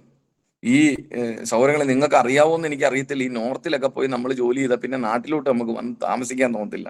കാരണം ഈ കാടും പടലും പാമ്പും പഴുതാര ഉള്ളിടത്തൊക്കെ വരാൻ അങ്ങ് ഭയങ്കര മടിയാ. അത് ഈ നാടിനെ ആക്ഷേപിക്കുന്നൊന്നുമല്ല. ഇന്ന് ഈ നാട്ടിൽ നിന്നാണ് ഞാൻ ഉപജീവന മാർഗം കഴിക്കുകയൊക്കെ ചെയ്യുന്നത്. അങ്ങനെയൊക്കെ ഉള്ളൊരു സാധ്യതകൾ മറ്റു സ്ഥലങ്ങളിലൊക്കെ പോയി ജോലി ചെയ്യുന്നവർക്ക് ഉണ്ടാവാറുണ്ട്. അപ്പോൾ ഞാൻ ചിന്തിച്ചു, ദൈവമേ, ഈ കാടിനകത്ത് എങ്ങനെ ഞാൻ വന്ന് കർത്താവിന്റെ വേല ചെയ്യും? ഞാൻ അവിടെ എന്ന് പറഞ്ഞു, എൻ്റെ വൈഫ് നേഴ്സ് ആയതുകൊണ്ട് അവൾക്ക് കിട്ടുന്ന ക്വാർട്ടേഴ്സിലൊക്കെയാണ് ഞാൻ താമസിച്ചുകൊണ്ടിരുന്നത്. അപ്പൊ ഞാൻ പറഞ്ഞു, കർത്താവേ, ഞാൻ എൻ്റെ വൈഫിനോട് ചെന്ന് പറയും, അവള് വന്ന് ഈ വീട് കണ്ടിട്ട് ഇഷ്ടമാന്ന് പറഞ്ഞാൽ ഞാനിവിടെ കർത്താവിന്റെ വേല ചെയ്തോളാം. എനിക്ക് ഇതൊന്നും ഉൾക്കൊള്ളാൻ പറ്റുന്നില്ലായിരുന്നേ. ഞാൻ പെട്ടെന്ന് അവിടെ ചെന്ന് അവളെ വിളിച്ച് വണ്ടിക്കകത്ത് കയറി വന്ന് അമ്പലത്തുംകാലയിൽ ഒരു റോഡ് അവസാനിക്കുന്ന ഒരു കാട് പിടിച്ച് കിടക്കുന്ന റെയിൽവേ ട്രാക്കിന്റെ സൈഡിൽ ഉള്ള ഈ വീട് കാണിച്ചിട്ട് ഞാൻ പറഞ്ഞു, ഇവിടെയാണ് ദൈവം നമ്മളെ ആക്കി വെക്കാൻ ആഗ്രഹിക്കും, നിന്റെ അഭിപ്രായം എന്തുവാന്ന്. അവൾ അതെല്ലാം ആകമാനം ഒന്ന് നോക്കിയിട്ട് എന്നോട് പറഞ്ഞു, ദൈവമാണ് നമ്മളെ ഇവിടെ ആക്കാൻ ആഗ്രഹിക്കുന്നെങ്കിൽ ഞാൻ ഇവിടെ നിന്നോളാം. സ്തോത്രം, പ്രൈസ് ദി ലോർഡ്. ഞങ്ങളെ എൻ്റെ ആ ആൻസർ എന്നെ ഭയങ്കരമായിട്ട് എന്നെ സ്വാധീനിച്ചു. ഞാൻ വന്നു, ഞാൻ ഉപവസിച്ചുകൊണ്ടിരുന്ന അവിടുത്തെ പാസ്റ്ററും കൂടെ എൻ്റെ കൂടെ വന്നു. കമ്മ്യൂണിസ്റ്റ് പൂച്ചെടിയൊക്കെ ഭയങ്കര ഉയരത്തിൽ വളർന്നു നിന്നൊരു വീട്, അതിനകത്തൊക്കെ ചെടികളാ. അത് മൊത്തം ഞങ്ങൾ പിച്ചി മാറ്റി. അത് ഇവിടെ അടുത്തൊരു വീട്ടിലെ ഒരു ക്രിസ്ത്യാനിയുടെ വീടുണ്ട്, അവരുടെ കുടുംബ വീടായിരുന്നു. ചില തർക്കങ്ങൾ കൊണ്ടൊക്കെ അത് പൊട്ടിച്ച് കളഞ്ഞിട്ട് ബാക്കി 3 റൂം മാത്രം ഇങ്ങനെ നിർത്തിയേക്കുവാ. ആ വീട്ടിൽ വന്ന് സംസാരിച്ചു. അപ്പൊ അവര് നോക്കിയപ്പോ അവരുടെ പറമ്പിലുള്ളതെല്ലാം നാട്ടുകാർ കൊണ്ടുപോവാ. ഇവന് വാടകയ്ക്ക് കൊടുത്ത ആ വീട്ടിനകത്ത് ആരെങ്കിലും താമസമോ ഇവർക്ക് വല്ലതും കിട്ടുമല്ലോ. അവരെന്നോട് പറഞ്ഞു, നീ ഒരു 1000 രൂപ വാടക തന്ന് 2000 രൂപ അഡ്വാൻസിലാ വീട് എടുത്തോളാം. അപ്പൊ ഞാൻ അവരോട് ഒക്കെ പറഞ്ഞ് വന്നിരുന്ന് പ്രാർത്ഥിച്ചപ്പോൾ ഞാൻ പൊക്കോണ്ടിരുന്ന ഞാൻ കേരളത്തിൽ വരുമ്പോൾ പ്രാർത്ഥിക്കാൻ പൊക്കോണ്ടിരുന്ന ഹെപ്സിബ എന്ന് പറയുന്ന ഒരു ചർച്ചുണ്ട്. ആ ചർച്ചിലെ പാസ്റ്റർ എനിക്കൊരു 2000 രൂപ അദ്ദേഹം എനിക്ക് ആദ്യമായിട്ട് കർത്തൃവേലയിൽ ഒരു ദൈവദാസൻ എനിക്ക് തരുക. ദൈവദാസൻ എനിക്കൊരു 2000 രൂപ. ഞാൻ നിങ്ങളോടൊരു കാര്യം പറയാം, പ്രൈസ് ദി ലോർഡ്. നമ്മൾ കർത്തൃവേലയിൽ ദൈവദാസന്മാരൊക്കെ നമുക്ക് പ്രാർത്ഥിച്ച് നമ്മളെ നയിച്ചാലുണ്ടല്ലോ, അവരെന്തെങ്കിലുമൊക്കെ നമ്മളെ തന്നൊന്ന് ബ്ലസ് ചെയ്താലുണ്ടല്ലോ, അത് ഭയങ്കര അനുഗ്രഹം, അതൊരിക്കലും നശിക്കത്തില്ല. ഞാൻ എന്നും എൻ്റെ ചർച്ചിലുള്ളവരോട് പറയും, നിങ്ങൾക്കൊരു നന്മയുണ്ടാകുമ്പോൾ നിങ്ങൾ നിങ്ങളുടെ ദൈവദാസന്മാരെ വിളിച്ച് കൊടുക്കുകയും അവരെ വിളിച്ച് പ്രാർത്ഥിപ്പിക്കുകയും ചെയ്യണം. ഞാൻ ശുശ്രൂഷിക്കാൻ പോകുന്ന ചർച്ചകളിലും പറയും, ഞങ്ങൾ ആരെങ്കിലും വന്നൊരു ദൂത് പറഞ്ഞാൽ ഞങ്ങൾ പറയുന്ന ദൂത് ആ സമയത്തേക്കുള്ളത് മാത്രമാണ്. പക്ഷെ നീ ഒരു വിടുതൽ പ്രാപിക്കാനുള്ള കാരണം നിന്റെ ദൈവസഭയിലെ ദൈവദാസനും കുടുംബവും ഇടിവ് നിന്ന് നിനക്ക് വേണ്ടി പ്രാർത്ഥിക്കുന്നതാണ് ആ വിടുതൽ കിട്ടാനുള്ള കാരണമെന്നൊക്കെ ഞാൻ അവരോട് പറഞ്ഞു കൊടുക്കാറുണ്ട്. ഞങ്ങളിവിടെ ആ വീട് 2000 രൂപ കൊടുത്ത് വാടകയ്ക്ക് എടുത്തു.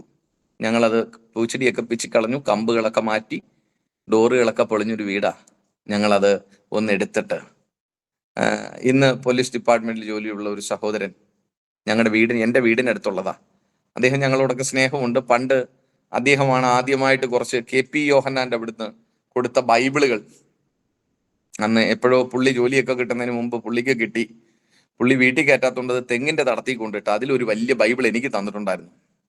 അങ്ങനെയൊക്കെ ഒരു ചെറിയ സ്നേഹം വന്ന് കുഞ്ഞുനാളി ഈ മനുഷ്യനുമായിട്ടുണ്ടായിരുന്നു. ആ മനുഷ്യൻ വന്ന് പെയിന്റ് അടിക്കാനുള്ള കാശൊക്കെ തന്നു. ചെറിയൊരു ഡബ്ബ പെയിന്റ് ഒക്കെ മേടിച്ച് ഞങ്ങൾ ആ വീടൊന്ന് വൈറ്റ് വാഷ് ചെയ്തു. നിങ്ങൾ അകമൊക്കെ കയറി ആ വീടൊന്ന് കാണണം കേട്ടോ. ഫ്രണ്ടിൽ ഒരു ഗ്രില്ല് മാത്രമേ ഉള്ളൂ. ഒരു റൂമിന് ഒരടപ്പുണ്ട്, ബാക്കി ഒന്നിനും ഡോറുകളില്ല. അങ്ങനെ ഒരു വീട് എങ്ങനെ മാനസിക പക്വതയിൽ ഞാൻ അവിടെ അതുമായിട്ട് യോജിച്ചെന്ന് എനിക്ക് അറിയത്തില്ല. ഞങ്ങളത് എടുത്തു, ഞങ്ങളത് അത്യാവശ്യം ഒന്ന് മെയിൻ്റെനൻസ് ചെയ്തു.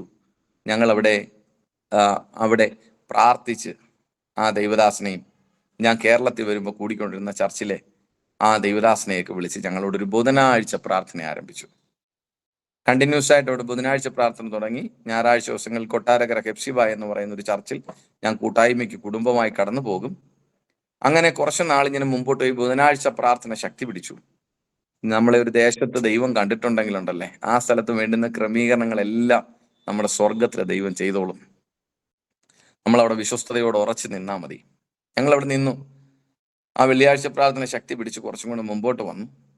അവിടെ ക്രമേണയായി നമ്മൾ അറിയാതെ ദൈവജനം വരാൻ തുടങ്ങി ആ പൊളിഞ്ഞ വീടിനകത്ത്. ഞാൻ ഇന്നും ഓർക്കുന്നു, ഒരു സൺഡേ ഈവനിങ്ങിലെ കൂട്ടായ്മയിലേക്ക് അത് മാറി. ബുധനാഴ്ച അത് മാറിയിട്ട് ഞായറാഴ്ച വൈകിട്ട് അവിടെ പ്രാർത്ഥന ആരംഭിച്ചു. ഞായറാഴ്ച പ്രാർത്ഥനയിൽ 2015-16 കാലഘട്ടങ്ങളിൽ 70 പേരുടെ ഒരു കൂട്ടായ്മയായി സ്വർഗത്തിലെ ദൈവം അതിനെ വർദ്ധിപ്പിച്ചു. 70 പേര്. ഞാൻ ഇന്ന് ഓർക്കും, ഞാൻ ഈ 70 പേരുടെ കണക്കെടുക്കുന്ന എൻ്റെ വൈഫ് എന്നോട് പറയും, ചായ കൊടുക്കണം. ഞങ്ങള് കിട്ടിയ പൈസയൊക്കെ ഒപ്പിച്ച് 2-3 പേർ പാലും ഒക്കെ മേടിച്ചോണ്ട് വന്നാൽ പ്രാർത്ഥന നടത്തുന്ന ബിസ്ക്കറ്റും ഒക്കെ കൊടുക്കും. ഇത് നോർത്തിൽ നിന്ന് കിട്ടിയ ഒരു ശീലമാണ്. നോർത്തിൽ ഞങ്ങളുടെ ദൈവദാസൻ പ്രാർത്ഥനയൊക്കെ കഴിഞ്ഞു പോകുമ്പോൾ കുഞ്ഞുങ്ങൾക്കൊക്കെ ഇച്ചിരി ബിസ്ക്കറ്റും, പുള്ളിക്ക് അത് ഭയങ്കര ഇഷ്ടമാണ് കേട്ടോ. പുള്ളിക്ക് കുഞ്ഞുങ്ങളൊക്കെ വരുമ്പോൾ എന്തെങ്കിലും കൊടുക്കണം, അവർക്ക് വസ്ത്രം മേടിച്ചു കൊടുക്കണം, അവരെ പഠിപ്പിക്കണം, അങ്ങനെയൊക്കെ ഭയങ്കര കാഴ്ചപ്പാടുള്ളൊരു മനുഷ്യനാണ് എൻ്റെ ദൈവദാസൻ. അപ്പൊ അവിടുന്ന് കിട്ടിയ ശീലമായതുകൊണ്ട് ഈ ദൈവമക്കൾക്കൊക്കെ ഒരു ചായയും ഒരു സ്നാക്സും ഒക്കെ കൊടുക്കും. നമുക്ക് ഒരു സന്തോഷമാണ്, നല്ലൊരു ഫെലോഷിപ്പ് അല്ലേ. ആ സഹോദരങ്ങൾക്ക് കൊടുക്കും. അപ്പൊ എൻ്റെ വൈഫ് എന്നോട് പറയും, ഇന്ന് എത്ര പേര് കൂടിയെന്ന് നിങ്ങൾക്കറിയാമോ? ഞാൻ പറയും, ഇല്ലടി, ഇന്ന് 70 പേര് കൂടി. ഞാൻ ചോദിക്കാതെ എങ്ങനെ നിനക്ക് മനസ്സിലായി? നമ്മൾ മേടിക്കുന്ന കപ്പ് 100 പീസുകളുള്ള കപ്പാണ്, ഇനി ബാക്കി 30 തന്നെ ഉള്ളത്. അങ്ങനെ ഞങ്ങള് അവിടെ കർത്തൃവേല ആരംഭിച്ചു. ആ കർത്തൃവേല ആരംഭിച്ച് മുമ്പോട്ട് പോകുന്ന സമയത്ത് എനിക്ക് അതിയായ ആഗ്രഹം ഉണ്ടായി, എനിക്ക് ബൈബിൾ പഠിക്കണമെന്ന്. എനിക്ക് ബൈബിൾ കോളേജിൽ പോകണം. എനിക്ക് 2 മക്കളായിട്ട് എനിക്ക് ബൈബിൾ കോളേജിൽ പോയി പഠിക്കണമെന്നുള്ള ആഗ്രഹം എൻ്റെ ഹൃദയത്തിനകത്തുണ്ടായി. അടങ്ങാത്തൊരു വാഞ്ച, അടങ്ങാത്തൊരു ആഗ്രഹം. എനിക്ക് നാട്ടിലുള്ള ദൈവമക്കളൊക്കെ ശുശ്രൂഷിക്കുന്ന കാണുമ്പോൾ ഭയങ്കര സന്തോഷമാണ്. നോർത്തിൽ നിന്ന് വന്ന് നമുക്കിതൊന്നും അറിയത്തില്ല. എനിക്ക് സന്തോഷമായി. ഇവരുടെ പാട്ടും ഇവരുടെ പ്രാർത്ഥനകളും ഒക്കെ എനിക്ക് ഭയങ്കരമായിട്ട് സ്വാധീനിച്ചു. എനിക്ക് അങ്ങനെ ഇരിക്കുമ്പോൾ എനിക്ക് നിങ്ങൾക്ക് എല്ലാവർക്കും ഒരുപക്ഷെ അറിയാവുന്ന ഒരു ദൈവദാസനാണ് ഷാജി ഇടമൺ എന്ന് പറയുന്ന ഒരു പാസ്റ്റർ, ഒരു ദൈവദാസൻ. അദ്ദേഹം ചർച്ച് ഓഫ് ഗോഡിലെ ദൈവദാസനായിരുന്നു നേരത്തെ. ഗ്രേറ്റ് വിഷൻ എന്ന് പറയുന്ന ഒരു സെമിനാരി അദ്ദേഹം ഇപ്പം നടത്തുന്നുണ്ട്. എനിക്ക് തോന്നുന്നു മണക്കാലയുടെ ഫെയ്ത്ത് തിയോളജിക്കൽ സെമിനാരിയുടെ അഫിലേറ്റഡായിട്ട് നടത്തുന്ന ഗ്രേറ്റ് വിഷൻ എന്ന് പറയുന്ന, ഇപ്പോൾ അതൊരു ഓൺലൈൻ സെമിനാരിയായി ഇപ്പോൾ ഉണ്ട്. അദ്ദേഹം അനേക ക്രിസ്തീയ പാട്ടുകൾ എഴുതിയിട്ടുള്ള ദൈവദാസനാണ്. ആ ദൈവദാസന്റെ കൂട്ടായ്മയിൽ ആ ദൈവദാസൻ നടത്തിയ കലൈപുരം എന്ന് പറയുന്ന ഒരു ഈവനിങ് ബൈബിൾ കോളേജിൽ പോയി പഠിക്കാൻ സ്വർഗത്തിൽ ദൈവം എനിക്ക് ഭാഗ്യമൊരുക്കി. ഞാൻ ആ ബൈബിൾ കോളേജിൽ പഠിച്ചു. ദൈവം എനിക്ക് ഒരുക്കിയ ഒരു മുഖാന്തരമായിരുന്നത്. ഞാൻ ആ ബൈബിൾ കോളേജിൽ പോയി, ഞാൻ പഠിക്കാൻ ചെന്നു. വളരെ പ്രാർത്ഥനയുള്ളൊരു മനുഷ്യൻ, സുവിശേഷ വേലയെക്കുറിച്ച് വളരെ ദാഹവും എരിവുമുള്ള ഒരു മനുഷ്യന്റെ അടുക്കിലേക്ക് ദൈവത്തിന്റെ പരിശുദ്ധാത്മാവിനെ കൊണ്ടുപോയി. ആ മനുഷ്യനുമായിട്ട് എനിക്കൊരു നല്ല ബന്ധം സ്വർഗത്തിലെ അപ്പൻ എനിക്ക് ഒരുക്കി. ഞങ്ങളെ വിളിച്ച് ഞങ്ങളെ സ്റ്റുഡൻസിനെയൊക്കെ കൊണ്ടുപോയി മണിക്കൂറുകൾ മുഴങ്കാലിലിരുത്തി പ്രാർത്ഥിപ്പിക്കും. ഞങ്ങളുടെയൊക്കെ ജീവിതത്തിൽ ഭയങ്കര എക്സ്പീരിയൻസ് ആയി മാറിയത്. മുഴങ്കാലയിലിരിക്കും, 5 മണിക്കൂർ ഇരുന്ന് പ്രാർത്ഥിക്കണം. പ്രാർത്ഥനയെന്ന് പറഞ്ഞാൽ സംസാരമില്ല, ഫോൺ എടുക്കാൻ സമ്മതിക്കത്തില്ല. ആ ദൈവദാസൻ പ്രാർത്ഥിക്കാൻ ഇരുന്നാൽ പ്രാർത്ഥനയാണ്, കണ്ണുനീരോടെ പ്രാർത്ഥിച്ചോണം. പ്രാർത്ഥിച്ചു കഴിയുമ്പോൾ ചോദിക്കും, മോനെ ദർശനമോ വെളിപ്പാടോ വല്ലോ നിനക്ക് കിട്ടിയോ? നമ്മൾ ഉപവസിക്കുമ്പോഴും നമ്മളോട് ചോദിക്കും, നീ എന്ത് കൃപാവരമാണ് നീ ഉപവാസ പ്രാർത്ഥനയിൽ പ്രാപിച്ചെടുത്തത്? നിന്നോട് ദൈവം എന്താ സംസാരിച്ചത്? അങ്ങനെ ഉപവാസ പ്രാർത്ഥന ഇരിക്കുമ്പോൾ നമ്മളോട് പറയും എണീറ്റ് മെസ്സേജ് പറയാൻ. അദ്ദേഹം ഞങ്ങളെ പറഞ്ഞു പഠിപ്പിക്കുന്ന ഒരു കാര്യമുണ്ട്. ഇന്നും ഞങ്ങളത് ഫോളോ അപ്പ് ചെയ്യാണ്. ഞാനിത് പറയുമ്പോഴൊരു ദൈവസാന്നിധ്യം എൻ്റെ മേലുണ്ട്. ഞങ്ങളുടെ അടുത്ത് പറയും, നിങ്ങൾ ദൈവസന്നിധിയിൽ ആത്മാർത്ഥമായിട്ടാണ് ഉപവസിച്ച് പ്രാർത്ഥിക്കുന്നതെങ്കിൽ ഓരോ ദിവസവും ദൈവം നിങ്ങൾക്ക് തരുന്ന ഒരു സന്ദേശം നിങ്ങളുടെ കയ്യിലുണ്ടായിരിക്കുമെന്ന്. ഓരോ ദിവസവും ദൈവം തരുന്ന സന്ദേശവും ദൈവം തരുന്ന വാക്യങ്ങളും നിങ്ങളുടെ അകത്തുണ്ടായിരിക്കും. എനിക്ക് അങ്ങനെ ഒരു കൂട്ടായ്മയ്ക്ക് എനിക്ക് ഭാഗ്യമൊരുക്കി. കലൈപുരം അദ്ദേഹം താമസിക്കുന്ന വീടിന്റെ മുകളിലത്തെ നിലയിൽ ഒരു 7 ദിവസത്തെ പ്രാർത്ഥന അവിടെ ക്രമീകരിച്ചു. 7 ദിവസത്തെ പ്രാർത്ഥന, പരിശുദ്ധാത്മാവ് പ്രാപിക്കുക എന്ന ലക്ഷ്യത്തോടെ അവിടെ നടത്തിയ ഒരു പ്രാർത്ഥന. ഞാൻ പ്രാർത്ഥനയിൽ 7 ദിവസം ഞങ്ങളോട് ഉപവസിക്കുമ്പോൾ എനിക്ക് തോന്നുന്നു ബാംഗ്ലൂരിൽ നിന്ന് ഏതോ ഒരു ദേവദാസ് മനസ്സ് ശുശ്രൂഷിക്കുമ്പോൾ അദ്ദേഹം ഇങ്ങനെ ഒരു കാര്യം പറഞ്ഞു, ഒരു മനുഷ്യന് വേണ്ടി ഞാൻ പ്രാർത്ഥിക്കാൻ പോയി, അവന് പരിശുദ്ധാത്മാവിനെ വേണം.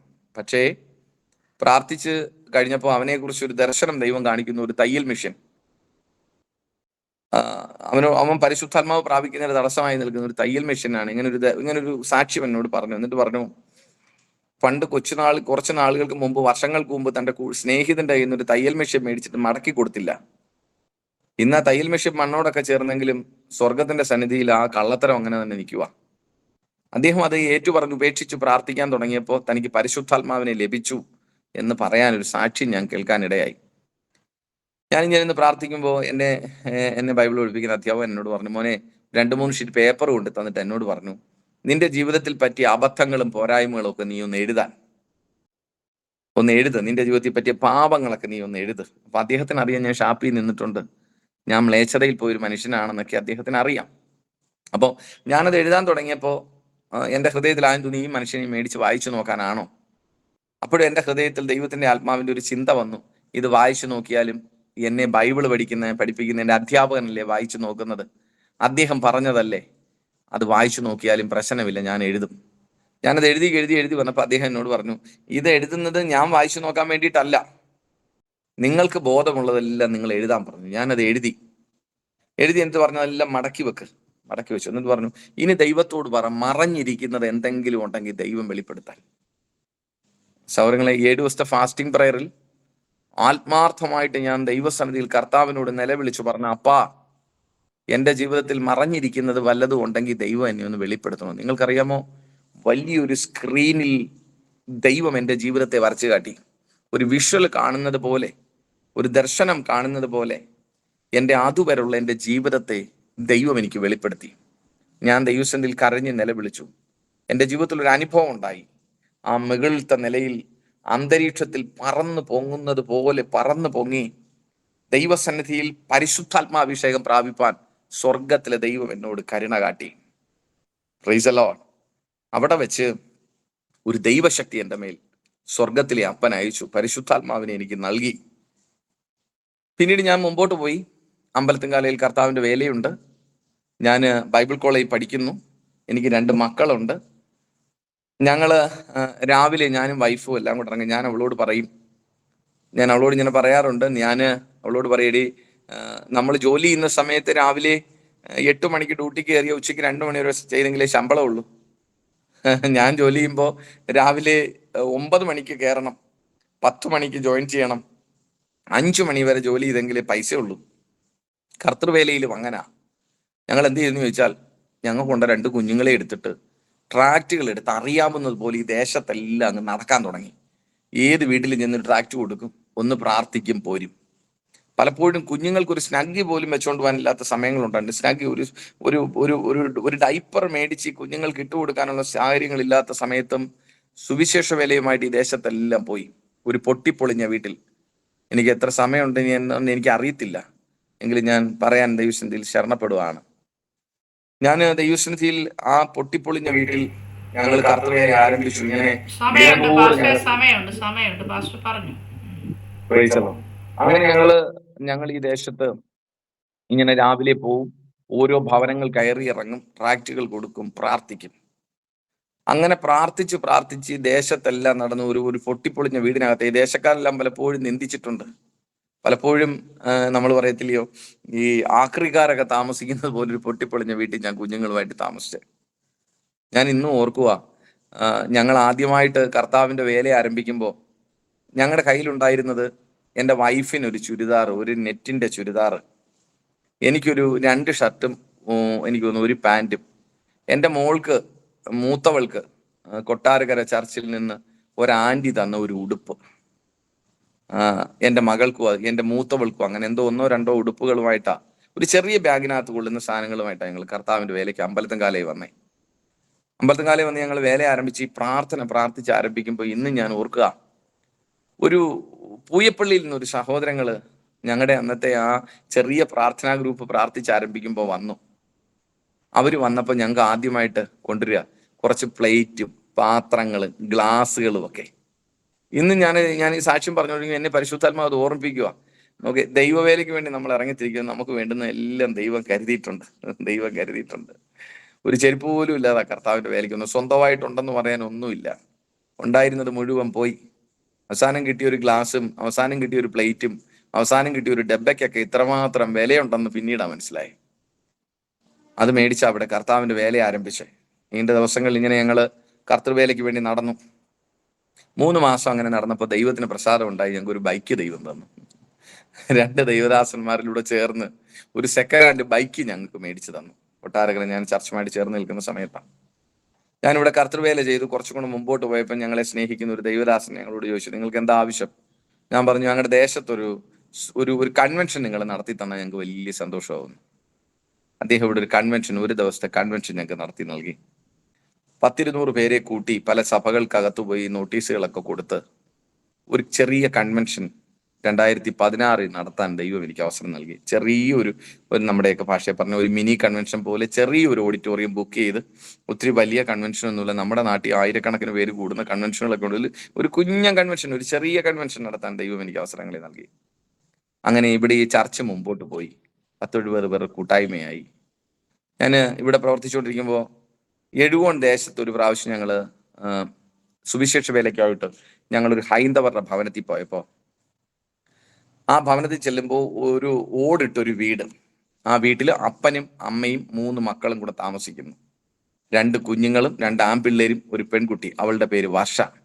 അമ്മയും അപ്പനും അവര് ഈ ഈ സ്ഥലത്ത് പാർക്കുമ്പോൾ ഞങ്ങൾ അവിടെ വീട്ടിൽ ചെല്ലുമ്പോൾ ഈ പെൺകുട്ടി ഭയങ്കരമായിട്ട് മാനസിക അസ്വസ്ഥതയുള്ള ഒരു പെൺകുട്ടിയാണ്. അവള് രാത്രി വീട്ടിൽ നിന്ന് ഇറങ്ങി ഓടിയിട്ട് അവള് ഈ റെയിൽവേ ട്രാക്കിന്റെ സൈഡിലും ഇരുട്ടത്തും ഒക്കെ കയറി പാത്തിരിക്കും, അവൾ ഒളിച്ചിരിക്കും. അവളുടെ മേലുണ്ടായിരുന്ന ഒരു ദുരാത്മ മണ്ഡലം അതാണ്. അതുകൊണ്ട് അപ്പനും അമ്മയും, അമ്മ അടുക്കള വാതിക്കലും അപ്പൻ കിഴക്കേ വാതിക്കലും കിടന്നുറങ്ങുന്നേ. പെൺകുട്ടി ഇറങ്ങി ഓടിയ ആ നാട്ടിലുള്ള എല്ലാവരും കൂടെ രാത്രി കിടന്ന് തെരച്ചിലായി പെൺകുട്ടി ഏത് വാഴപ്പണയിലാണ്, ഏത് ഇരുട്ടത്താണ് പോയിരിക്കുന്നത്. ആ ഭവനത്തിൽ പോകാനിടയായി. ഞാൻ അവിടെ ചെല്ലുമ്പോൾ ആ വീടിന്റെ മുകൾ ഭാഗത്തൂടെ ഈ ഇഴജന്തുക്കളൊക്കെ പോകുന്നത് ഞാൻ കണ്ടു. അപ്പൊ അവരെന്നോട് പറഞ്ഞു, ഇത് ഈ വീട്ടിലെ അംഗമാ, ഇവിടെ ഒത്തിരി പ്രതിസന്ധികളൊക്കെ ഉണ്ടായിരുന്നു. അവരിങ്ങനെ കാര്യങ്ങളൊക്കെ പറയാം. ഞാൻ അവിടെ ഇന്ന് പ്രാർത്ഥിക്കുമ്പോൾ ഞാൻ ഇങ്ങനെ പ്രാർത്ഥിച്ചു, കർത്താവേ, അടുത്ത തവണ വരുമ്പോ ഈ ഭവനത്തിൽ ഒരു ഇഴജന്തുവും ഉണ്ടാവാൻ ദൈവം അനുവദിക്കില്ലെന്ന് ഞാൻ പ്രാർത്ഥിച്ചിട്ട് പോരുന്നു. ആ അത്ഭുതം എന്ന് പറയാം, ദൈവം അവിടുത്തുള്ള ആ പ്രതിസന്ധി അങ്ങ് മാറ്റി. ആ വീട്ടുകാർക്ക് വലിയ സന്തോഷമായി. അവര് പ്രാർത്ഥനയ്ക്ക് വരാൻ തുടങ്ങി. ഈ പെൺകുട്ടിയുമായിട്ട് പ്രാർത്ഥനയ്ക്ക് വരാൻ തുടങ്ങി. ഞാൻ ഒത്തിരിയും ദൈവദാസന്മാരെ വിളിച്ച് പ്രാർത്ഥന നടത്തി. ഈ പ്രാർത്ഥനയുടെ ഇടയിൽ നിന്ന് ഈ പെൺകുട്ടിയുടെ മേലുള്ള ഭൂത ഇളവും എൻ്റെ പായും നമ്മുടെ ആകെ ഉണ്ടായിരിക്കുന്ന ഒരു ഫാനും ഒക്കെ ഈ പെൺകുട്ടി തട്ടിപ്പൊട്ടിക്കും. നമ്മുടെ ലൈഫിലൊക്കെ ഇങ്ങനെയൊക്കെ കാണുന്നത് ആദ്യത്തെ എക്സ്പീരിയൻസ്. ഒന്നാമത് ഈ ഷാജി ഡമൻ സാറിന്റെ അടുത്ത് പോയി പ്രാർത്ഥന നടത്തി. ആ പ്രാർത്ഥനയിലുള്ള ഒരു ബലമല്ലാതെ വേറൊന്നും നമ്മുടെ കൈവശം ഇല്ല. അങ്ങനെ കുറച്ച് മുമ്പോട്ട് പോയി കൃപാവര പ്രാപ്തന്മാരായ ദൈവദാസന്മാരെ വിളിച്ചു. ഒന്നും ഒരു സാഹചര്യം ഇല്ലാതിരിക്കുമ്പോൾ ഒരു ദിവസത്തെ ഞങ്ങളുടെ കണ്ടിന്യൂസ് ആയിട്ടുള്ള ഒരു 3 days ഫാസ്റ്റിംഗ് പ്രയറിൽ ഈ പെൺകുട്ടിയെ കൊണ്ടുവരാനിടയായി. അന്ന് ഞാനും വൈഫും ഞങ്ങളെല്ലാവരും കൂടി ഇരുന്ന് ഉപവസിച്ച് പ്രാർത്ഥിക്കുക. ആദ്യത്തെ സെക്ഷനിൽ ഈ പെൺകുട്ടിയുടെ മേലുള്ള ദുരാത്മ മണ്ഡലം അഴിഞ്ഞിറങ്ങി. അപ്പോൾ ഞാൻ എല്ലാ ദൈവദാസന്മാരും ചെയ്യുന്നത് പോലെ ഇറങ്ങിപ്പോ, വന്നാട്ടെ, ഓടെന്നൊക്കെ പറഞ്ഞു നോക്കി. ഒരു രക്ഷയുമില്ല. ആ പെൺകുട്ടി അതിനകത്ത് ഒത്തിരി പ്രതിസന്ധികൾ ഉണ്ടാക്കി. അവള് രക്തം പോലെ അവളുടെ തുപ്പലുകളൊക്കെ വരാൻ തുടങ്ങി.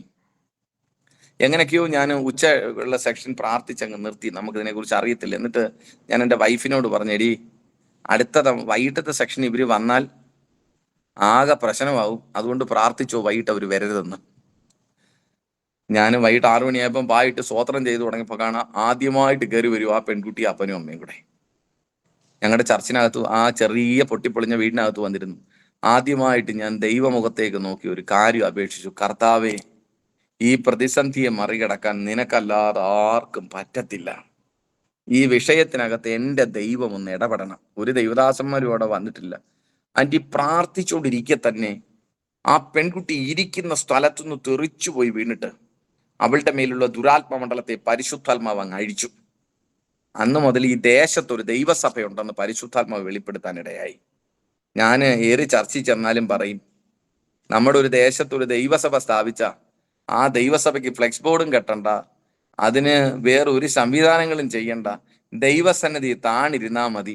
അതിനെ പ്രദർശിപ്പിക്കേണ്ട സമയത്ത് ദൈവം അങ്ങ് പ്രദർശിപ്പിച്ചോളും. ദൈവത്തിൻ്റെതായ പ്ലാനുകളും പദ്ധതികളും. അങ്ങനെ ഈ ദേശത്ത് നിന്ന് 11 പേരെ സ്നാനപ്പെടുത്താൻ സ്വർഗത്തിലെ ദൈവം ആ ദിവസങ്ങളിൽ ഞങ്ങൾക്ക് അവസരങ്ങളെ നൽകി. ഈ ദേശത്തല്ല ഹൈന്ദവ ഭവനങ്ങളിലുള്ള സഹോദരങ്ങളെ കണ്ടെത്തി സുവിശേഷത്തിലേക്ക് നടത്തി അവരെ രക്ഷയുടെ അനുഭവത്തിലേക്ക് കൊണ്ടുവന്ന്, ആദ്യ സമയങ്ങളിൽ ബാബു ജോർജ് എന്ന് പറയുന്ന ദൈവദാസനെ ഞാൻ കേരളത്തിൽ വരുമ്പോൾ ചേർന്ന് നിന്നിരുന്നത് ഹെപ്സിവ എന്ന് പറയുന്ന ഒരു ചർച്ചുമായിട്ട്, ആ ചർച്ചുമായിട്ടുള്ള ബന്ധത്തിൽ സ്നാനപ്പെടുത്താനൊക്കെ ദൈവം ഞങ്ങൾക്ക് അവസരങ്ങളെ നൽകി. അവിടെ ഉണ്ടായിരുന്ന ഒരു വർഗീസ് ജോൺ എന്ന് പറയുന്ന ഒരു ദൈവദാസൻ, ആ ചർച്ചിന് നേതൃത്വം വഹിക്കുന്ന ദൈവദാസൻ, അദ്ദേഹം വിദേശ രാജ്യത്തായിരുന്നു. നീണ്ട വർഷങ്ങൾ ഞങ്ങളെ അദ്ദേഹം സാമ്പത്തികമായി ഈ അമ്പലത്തുംകാല ദേശത്തെ ദൈവത്തിന്റെ വേലയുടെ വളർച്ചയ്ക്ക് വേണ്ടി അദ്ദേഹം കൈത്താങ്ങി നീണ്ട വർഷങ്ങൾ. ഇപ്പൊ അതൊന്നും ഇല്ല. ഇവിടെ വേല ഉറയ്ക്കുന്ന സമയം വരെയും ദൈവം ഒരുക്കിയ ഒരു മുഖാന്തരമാണ്. ഞാൻ ഈ മനുഷ്യരെ ഒന്നും നേരത്തെ അറിയുന്നതല്ല. എനിക്ക് ഇതുവരെയായിട്ടൊന്നും നേരത്തെ ബന്ധങ്ങളൊന്നുമില്ല. പക്ഷെ ദൈവം സമയമായപ്പോൾ ഇവരെല്ലാം ഒരുക്കി വരുത്തി. ദൈവത്തിന്റെ വേല ദൈവത്തിൻ്റെതാണ്, ദൈവം അത് ചെയ്യിക്കും. അവിടുന്ന് തുടങ്ങി പിന്നെ ജനം കടന്നു വരാൻ തുടങ്ങി. സമയങ്ങളിലൊക്കെ കേരളത്തിൽ ഒത്തിരി വേലയുടെ പ്രശ്നങ്ങളും പ്രതിസന്ധികളും ഒക്കെ ഉണ്ട്. നമ്മുടെ ഇടയിൽ തന്നെ പ്രതിസന്ധികളും ബുദ്ധിമുട്ടുകളും ഒക്കെ വന്നു. സൺഡേ വർഷിപ്പ് ആരംഭിക്കാൻ തുടങ്ങി. 2018 ഗ്രാജുവേറ്റ് ചെയ്യാൻ സ്വർഗത്തിലെ ദൈവം എനിക്ക് അവസരങ്ങൾ നൽകി. ഞാൻ ഗ്രാജുവേഷൻ പോയത് എനിക്കൊരു പാൻറ്റോ ഉടുപ്പോ ഇല്ലാതെ, എനിക്ക് ആകെ ഉണ്ടായിരുന്നൊരു പാൻറ്റും ഒരു ഉടുപ്പ് ഇട്ടുകൊണ്ടാണ് ഞാൻ ഗ്രാജുവേഷൻ ഇടുന്നത്. ആ വർഷം എൻ്റെ വൈഫിനോട് ഞാൻ പറഞ്ഞൊരു കാര്യമുണ്ട്, എടി ഞാൻ ഗ്രാജുവേഷന് പോകുന്നില്ല. 51 വിദ്യാർത്ഥികൾ പഠിക്കാനുണ്ടായിരുന്നതിൽ പഠിച്ച് പാസ്സാകാൻ സ്വർഗത്തെ ദൈവം എനിക്ക് അവസരങ്ങളെ നൽകി. 2018 മണക്കാലയിൽ എനിക്ക് തോന്നുന്നു കോശി സാർ മരിക്കുന്നതിന് മുമ്പ് ആ ലാസ്റ്റ് ഗ്രാജുവേഷൻ സമയം ആ സെർമണിനകത്ത് പങ്കെടുക്കാൻ സ്വർഗം എനിക്ക് അവസരങ്ങളെ നൽകി. അവിടുന്ന് ഗ്രാജുവേറ്റ് ചെയ്തു. ഞാൻ പോകുമ്പോൾ എനിക്കൊരു പാൻറ്റോ ഉടുപ്പോ ഒന്നുമില്ല. സത്യമായിട്ട് അവിടെ നിന്നൊരു കോട്ട് എനിക്ക് തന്നതുകൊണ്ട്, ഈ ഗ്രാജുവേഷൻ സമയത്തുള്ളൊരു കോട്ട് ഉണ്ടായതുകൊണ്ട് പാൻറ്റിൻ്റെ ഉടുപ്പിൻ്റെ ഒന്നും പ്രശ്നങ്ങൾ നമ്മൾ അനുഭവിച്ചില്ല. ഗ്രാജുവേഷൻ കഴിഞ്ഞ പാടെ ഇവിടുന്ന് ഇറങ്ങിപ്പോരുന്നു. ഞാൻ പിന്നീട് അമ്പലത്തുംകാലയിൽ വന്നു ദൈവസന്നിധി താണിരുന്നു. കർത്താവിൻ്റെ വയൽ പ്രദേശത്ത് ഞങ്ങൾ ഉപവസിക്കാനും പ്രാർത്ഥിക്കാനും ഒക്കെ ദൈവം ഞങ്ങളെ സഹായിച്ചു. ഞങ്ങൾ മുമ്പോട്ട് പോയി. ഞങ്ങൾ നീണ്ട സമയങ്ങൾ ദൈവസന്നിധിയിൽ ദൈവം തന്ന കൃപയ്ക്കൊത്തവണ്ണം ദൈവസന്നിധി ദൈവഭൃത്യന്മാരോട് ഒത്ത് കർത്താവിൻ്റെ സന്നിധിയിൽ ഉപവസിച്ച് പ്രാർത്ഥിക്കാൻ തുടങ്ങി. ആ സ്ഥലത്ത് നിന്ന് ദൈവം ഞങ്ങളെ മാറ്റി മറ്റൊരു സ്ഥലത്തേക്ക് പാർപ്പിച്ചു. ആ ഇടിഞ്ഞു പൊളിഞ്ഞ കെട്ടിടത്തിനകത്ത് നിന്ന് ദൈവം മറ്റൊരു സ്ഥലത്തേക്ക് ഞങ്ങളെ പാർപ്പിച്ചു. ആ സ്ഥലത്ത് നിന്ന് ദൈവം പാർപ്പിച്ചതിന് ശേഷം ഇന്ന് അമ്പലത്തുംകാലയിൽ വാടകയ്ക്കാണെങ്കിലും ഈ അമ്പലത്തുംകാലയുടെ സെന്ററിൽ NH റോഡ് സൈഡിൽ ഒരു 100 പേർക്കിരുന്ന് ദൈവത്തെ ആരാധിപ്പാൻ കഴിയുന്ന സകല സജ്ജീകരണങ്ങളും സ്വർഗത്തിലെ ദൈവം ഇന്ന് നൽകി. ഞാനിരിക്കുന്ന ആ ചർച്ചില്ല. ഈ ചർച്ചിന്റെ ബാക്കിൽ ഞങ്ങളൊരു ബോർഡ് എഴുതി വെച്ചിട്ടുണ്ട്. ആ ബോർഡ് ഇങ്ങനെയാണ്: നീ എൻ്റെ ദീപത്തെ കത്തിക്കും, എൻ്റെ ദൈവമായ യഹോവ എൻ്റെ അന്ധകാരത്തെ പ്രകാശമാക്കും. ഈ ഒരു വാക്യം വെറുതെ എഴുതിയതല്ല. ദൈവം ഞങ്ങളുടെ ഹൃദയത്തിൽ നൽകിയ ദൈവത്തിൻ്റെ ഒരു വാക്യം. ഞങ്ങൾ ഒരു രാത്രിയിൽ പ്രാർത്ഥിക്കുമ്പോൾ ദൈവം ഞങ്ങൾക്ക് നൽകിയ ഒരു ദർശനവും ദൈവം ഞങ്ങളോട് സംസാരിച്ച വാക്യവുമാണ് ഈ ചർച്ചിന്റെ ബാക്കിൽ ഞങ്ങൾ ഇങ്ങനെ എഴുതിയിട്ടിരിക്കുന്നത്. ഇന്ന് അമ്പലത്തുംകാല ദേശത്ത് ഒരു ചെറിയ സജ്ജീകരണം, വർഷിപ്പിനുള്ള ക്രമീകരണങ്ങൾ, ചെറിയ സംവിധാനങ്ങൾ, എന്നിരുന്നാലും ഒരു 100 പേർക്ക് ദൈവത്തെ സ്തുതിക്കുകയും ആരാധിക്കുകയും ചെയ്യാം. കഴിഞ്ഞ പ്രാവശ്യവും നടന്ന ഉണർവ് യോഗത്തിൽ 100 പേരിലധികം ഈ സ്ഥലത്ത് കർത്താവിൻ്റെ നാമത്തിൽ ഇവിടെ ആരാധിപ്പാൻ ദൈവം അവസരങ്ങളെ ഒരുക്കി. ഞാൻ പറഞ്ഞിന് ഈ ഹോൾ എനിക്ക് നൽകിയത്, ഞാൻ എവിടെയാണോ ആദ്യമായിട്ട് പ്രവർത്തനം ആരംഭിച്ചത്, ആരുടെ കയ്യിൽ നിന്നാണോ ഒരു വീട് 1000-2000 രൂപ അഡ്വാൻസിലും 1000 രൂപ വാടകയിലും എടുത്തത്, അവർ ഞങ്ങളുടെ ജീവിതത്തിൽ കണ്ട ദൈവത്തിൻ്റെ പദ്ധതികളും ദൈവത്തിൻ്റെ ക്രമീകരണങ്ങളും കണ്ടപ്പോൾ, ദൈവം ഞങ്ങളെ നിലനിർത്തുന്ന വിധങ്ങൾ കണ്ടപ്പോൾ അവർ ഞങ്ങൾക്ക് വിളിച്ചു തന്നതായി ഹോള്. ഞങ്ങൾ വാടകയ്ക്കെടുത്തേക്കാ, എങ്കിലും ആരുടെയും ഒത്താശയില്ലാതെ ദൈവം തന്നെ ഈ അമ്പലത്തുംകാല ദേശത്തുള്ള ഒരു ഓർത്തഡോക്സ് കുടുംബത്തോട് ദൈവം ഇടപെടുകയും ഞങ്ങൾക്ക് ഇവിടെ കർത്താവിൻ്റെ വേലയ്ക്ക് വേണ്ടി ഒരു ഹോള് തുറന്ന്, ഞാൻ നിങ്ങളോട് പറയാം, ഞാൻ ഈ വീട്ടിൽ ചെല്ലുമ്പോൾ ഇവിടുത്തെ സാറിനോടും ടീച്ചറിനോടും ഞാൻ പറയാറുണ്ട്, ഈ ഹോള് നിങ്ങളുടെ കയ്യിൽ നിന്ന് എടുത്തിരിക്കുന്നത് സന്തോഷം എന്ന് പറയുന്ന മനുഷ്യനല്ല, അപ്പൻ കളഞ്ഞിട്ട് പോയൊരു മനുഷ്യനല്ല, ഇതെടുത്തിരിക്കുന്നത് സ്വർഗത്തിലെ ദൈവമാണ്. നീണ്ട വർഷങ്ങളായിട്ട് ഇതേ ഹോളിനകത്ത് ദൈവത്തെ ആരാധിപ്പാൻ ദൈവം അവസരം നൽകി. കഴിഞ്ഞ ഫാസ്റ്റിംഗ് പ്രയറിലും ഞങ്ങൾക്ക് 3 പേരെ സ്നാനപ്പെടുത്താൻ ദൈവം ഞങ്ങൾക്ക് അവസരങ്ങളെ നൽകി. 3 ഹൈന്ദവ സഹോദരങ്ങളെ സ്നാനപ്പെടുത്തി. Praise the Lord. ഒത്തിരി പ്രതിസന്ധികളിലൂടെ ഒക്കെ കടന്നു പോയിട്ടുണ്ട്. ഈ ദേശത്ത് വന്ന് ആക്സിഡന്റുകൾ ഉണ്ടായി. ഒരു ദിവസം ഞാനിവിടെ അടുത്ത് എഴുകോണം എന്ന് പറയുന്ന പ്രദേശത്ത് ഞാൻ 2008 മുതൽ പ്രാർത്ഥിക്കുന്ന എൻ്റെ അമ്മയ്ക്ക് വേണ്ടി, എൻ്റെ അമ്മ എൻ്റെ കുഞ്ഞുനാൾ തൊട്ട് വീട് തീർത്തൊക്കെ ഞങ്ങളെ വളർത്തിയല്ലേ. യേശുവിൻ്റെ രക്ഷയുണ്ടായ സമയം മുതൽ ഞാൻ എഴുതി വെച്ചു പ്രാർത്ഥിക്കുന്ന ഒരു പ്രാർത്ഥന, എൻ്റെ അമ്മയുടെ വീണ്ടെടുപ്പ്. സൗരങ്ങളെ, ഹൈന്ദവ ഭക്തിയായ ഒരു സഹോദരിയാണ്. അയ്യോ, ഇത്രമാത്രം ഭക്തിയുള്ളൊരു സ്ത്രീയെ ഞാൻ കണ്ടിട്ടില്ല. വെളുപ്പാൻ രാവിലെയും വൈകിട്ടോ എപ്പോൾ വേണമെങ്കിലും ഈ ഭക്തിക്ക് ഭയങ്കര ഉദാഹരണമാണ് എൻ്റെ അമ്മ. ഞാൻ വളരെ അഭിമാനത്തോടെ അവരെ കുറിച്ച് സംസാരിക്കുന്നത് കേട്ടോ. വളരെ അഭിമാനമാണ് എൻ്റെ അമ്മയെ ഓർത്ത്. കാരണം എൻ്റെ അമ്മ വളരെ വിൽ പവറുള്ളൊരു സ്ത്രീയാണ്. അവര് ചെറുപ്പകാലത്ത് അവരെ ഭർത്താവ് ഉപേക്ഷിച്ചിട്ട് പോയിട്ടും അവർ ഈ സമൂഹത്തിൽ ഒരു ചീത്തപ്പേരും കേൾപ്പിക്കാതെ വളരെ ദൃഢമായൊരു തീരുമാനത്തോടെ തൻ്റെ തലമുറകൾക്ക് വേണ്ടി ജീവിച്ചൊരു മാതാവാണ്. ഞങ്ങൾ പ്രാർത്ഥിച്ചു. ഞാനിവിടെ ഒരു വിസിറ്റിങ്ങിന് പോകുമ്പോൾ ഒരു വീട്ടില് ഒരു പെന്തക്കോസ്തുകാരുടെ വീട്ടിൽ ഞാൻ ചെന്നു. അപ്പോൾ നിരന്തരമായി പോവുകയും അവരിങ്ങനെ ഇടയ്ക്കിടയ്ക്ക് പ്രാർത്ഥനയ്ക്ക് പോവും വരും. ദൈവദാസന്മാരെയൊക്കെ ഇങ്ങനെ കരയിക്കും. അങ്ങനെയൊക്കെയുള്ള പ്രതിസന്ധികളുണ്ട്. ഞാൻ അവിടെ പോയപ്പോൾ ഞാനൊന്ന് പറഞ്ഞുപോയി, ഇങ്ങനെയുള്ള ക്രമീകരണങ്ങളൊന്നും ശരിയല്ല. പിന്നെ അവരെന്നോട് പറഞ്ഞു, സന്തോഷ് പാസിന് ഒരു സാക്ഷ്യവുമില്ല. സാക്ഷ്യമില്ലാത്ത നിങ്ങളുടെ അമ്മ വിശ്വാസത്തിൽ വരാത്തോട്ടാണ്. എൻ്റെ ഹൃദയത്തിനകത്ത് എൻ്റെ ആന്റി എൻ്റെ ഹൃദയത്തിനകത്തോട്ട് ഒരു വാളെടുത്ത് വെച്ച് വെട്ടുന്ന ഒരു വേദന എനിക്കുണ്ടായി. 2008 മുതൽ ഞാൻ ദൈവസന്നിധി വെക്കുന്ന പ്രാർത്ഥനയത്. എൻ്റെ കണ്ണുനീര് ഇവർ കണ്ടിട്ടില്ല. ഞാൻ ഭയങ്കരമായിട്ട് കരഞ്ഞു ആ വീട്ടിനകത്തിന്. ഞാനും ഭയങ്കരമായിട്ട് അലമുറയിട്ട് കരയുന്ന ഒരു സാഹചര്യം എൻ്റെ ജീവിതത്തിൽ ഉണ്ടായപ്പോൾ ഞാൻ ആ വീട്ടിൽ നിന്ന് പെട്ടെന്ന് പ്രാർത്ഥിച്ചിറങ്ങി. ഞാൻ വണ്ടി സ്റ്റാർട്ട് ചെയ്ത് വണ്ടി ഓടിക്കുമ്പോൾ എൻ്റെ എഴുകോൺ പട്ടണത്തിൽ എൻ്റെ 2 കണ്ണും നിറഞ്ഞ്, ഈ വണ്ടി ഓടിക്കുമ്പോൾ 2 സൈഡിൽ കൂടെ കണ്ണുനീര് ഇങ്ങനെ പോവുക എൻ്റെ അമ്മയെ ഓർത്തിട്ട്. ഈ വാക്ക് എന്നെ ഭയങ്കരമായിട്ട് വേദനിപ്പിച്ചു. ഞാൻ ദൈവത്തോട് പറഞ്ഞു, കർത്താവേ, എൻ്റെ അമ്മയെ സ്വർഗത്തിൽ ദൈവം എൻ്റെ കരങ്ങൾ നൽകി അനുഗ്രഹിക്കണം. ഇവർ നഷ്ടപ്പെട്ടു പോകാൻ അനുവദിക്കരുത്. ഇങ്ങനൊരു വിധിയെഴുത്ത് കേൾക്കാൻ ദൈവം എന്നെ അനുവദിക്കരുത്. ഞാൻ വാഹനയാത്ര ചെയ്യുമ്പോൾ പരിശുദ്ധാത്മാവ് എന്നോട് പറഞ്ഞു, നിന്നെ നിന്ദിക്കുന്നവരുടെ ഉത്തരം പറയാൻ ദൈവവചനത്തിൽ നീ പ്രാപ്തനാവുമെന്ന്. എൻ്റെ അമ്മയെ ഞാൻ നിർബന്ധിച്ചിട്ടില്ല, സുവിശേഷത്തിന് വേണ്ടി നിർബന്ധിച്ചിട്ടില്ല കേട്ടോ. ഞാൻ അവരെ നിർബന്ധിച്ചിട്ടില്ല. ഞാൻ അവരോട് സുവിശേഷം പറഞ്ഞിട്ടുണ്ട്. ഞാൻ അവരുടെ യേശുവിനെ കുറിച്ച് പറഞ്ഞിട്ടുണ്ട്. ഒരിക്കലും ഞാൻ എൻ്റെ അമ്മയെ നിർബന്ധിച്ച് എൻ്റെ ചർച്ചയിൽ കൊണ്ടുവന്നിട്ടില്ല. എൻ്റെ അമ്മയോട് ഒരു നിർബന്ധവും, കാരണം ഞാനിവിടെ വാടകയ്ക്ക് താമസിക്കുമ്പോൾ എൻ്റെ വീടിനകത്ത് അമ്മ താമസിച്ച നീലേശ്വരത്ത്, ഞാൻ നിർബന്ധമോ ഒന്നും അമ്മയോട് ഞാൻ കാട്ടിയിട്ടില്ല. ദൈവദാസന്മാരെ കൂടി ഒന്ന് പ്രാർത്ഥിച്ചിട്ടുണ്ടെന്നുള്ളതല്ലാതെ ഒരു നിർബന്ധവും എൻ്റെ അമ്മയുടെ മേൽ ഞാൻ ചെയ്തില്ല. പക്ഷേ ആ സംഭവത്തിന് ശേഷം ആ ഞായറാഴ്ചയിൽ ഞാൻ ആ ഒരാഴ്ച മൊത്തം കരഞ്ഞ് പ്രാർത്ഥിച്ച് എൻ്റെ അമ്മയ്ക്ക് വേണ്ടി. ഇതുകൂടെ ഞാൻ പ്രാർത്ഥിച്ചിട്ട് 2008 മുതൽ ഞാൻ പ്രാർത്ഥിക്കുന്നെങ്കിൽ ആ ഒരാഴ്ചത്തെ പ്രാർത്ഥന, നമ്മൾ പറയത്തില്ലേ, യേശു ഗത്സമനയിൽ പ്രാർത്ഥിച്ചപ്പോൾ അവൻ്റെ രോമങ്ങൾക്കകത്ത് നിന്ന് ബ്ലഡ് ഉണ്ടായിരുന്നു. ഞാൻ പലപ്പോഴും ചിന്തിക്കാറുണ്ട്, നമ്മൾ പുൽപ്പറ്റയിലൊക്കെ നിന്ന് ശുശ്രൂഷിക്കുമ്പോൾ വേർപ്പുണ്ടാകും. ബാക്കിയുള്ളവരെല്ലാം കൂളായിട്ടിരുന്നാലും ശുശ്രൂഷിക്കുന്നവൻ്റെ ശരീരത്തിൽ നിന്ന് എന്ത് ചെയ്യും? വേർപ്പ് പുറത്തു വരും. എന്നതുപോലെ ഇതുപോലെ ഹൃദയം തകർന്ന ഒരു പ്രാർത്ഥന എൻ്റെ അമ്മയ്ക്ക് വേണ്ടി. ഞാൻ സൺഡേയിൽ ഞാൻ കണ്ണടച്ച് പ്രാർത്ഥിച്ച് കുറേ സമയം ഇരുന്ന് സ്വോത്രം ചെയ്തിരുന്നു. ഞാൻ കുറേ സമയം കണ്ണ് തുറന്ന് നോക്കുമ്പോൾ കാണാം എൻ്റെ അമ്മ എൻ്റെ ചർച്ചിന്റെ ബാക്കിലിരിക്കുന്നു. സ്തോത്രം. ഇന്ന് 2020 കൊറോണ സമയത്ത് പൂയപ്പള്ളിയിൽ എനിക്ക് ഇടയ്ക്ക് വെച്ചൊരു ആക്സിഡന്റ് ഉണ്ടായി. എൻ്റെ കൈ ഒടിഞ്ഞ് 3ആയിട്ട് ഒടിഞ്ഞു പോയി. ഇന്ന് കയ്യിൽ കമ്പി ഇട്ടേക്കോ. ഈ കയ്യിൽ കമ്പി കയറി കിടക്കൊണ്ട് തിരിക്കാനും വളയ്ക്കാനും ബുദ്ധിമുട്ടുണ്ട്. നടുപിടിച്ചൊന്ന് വീണു.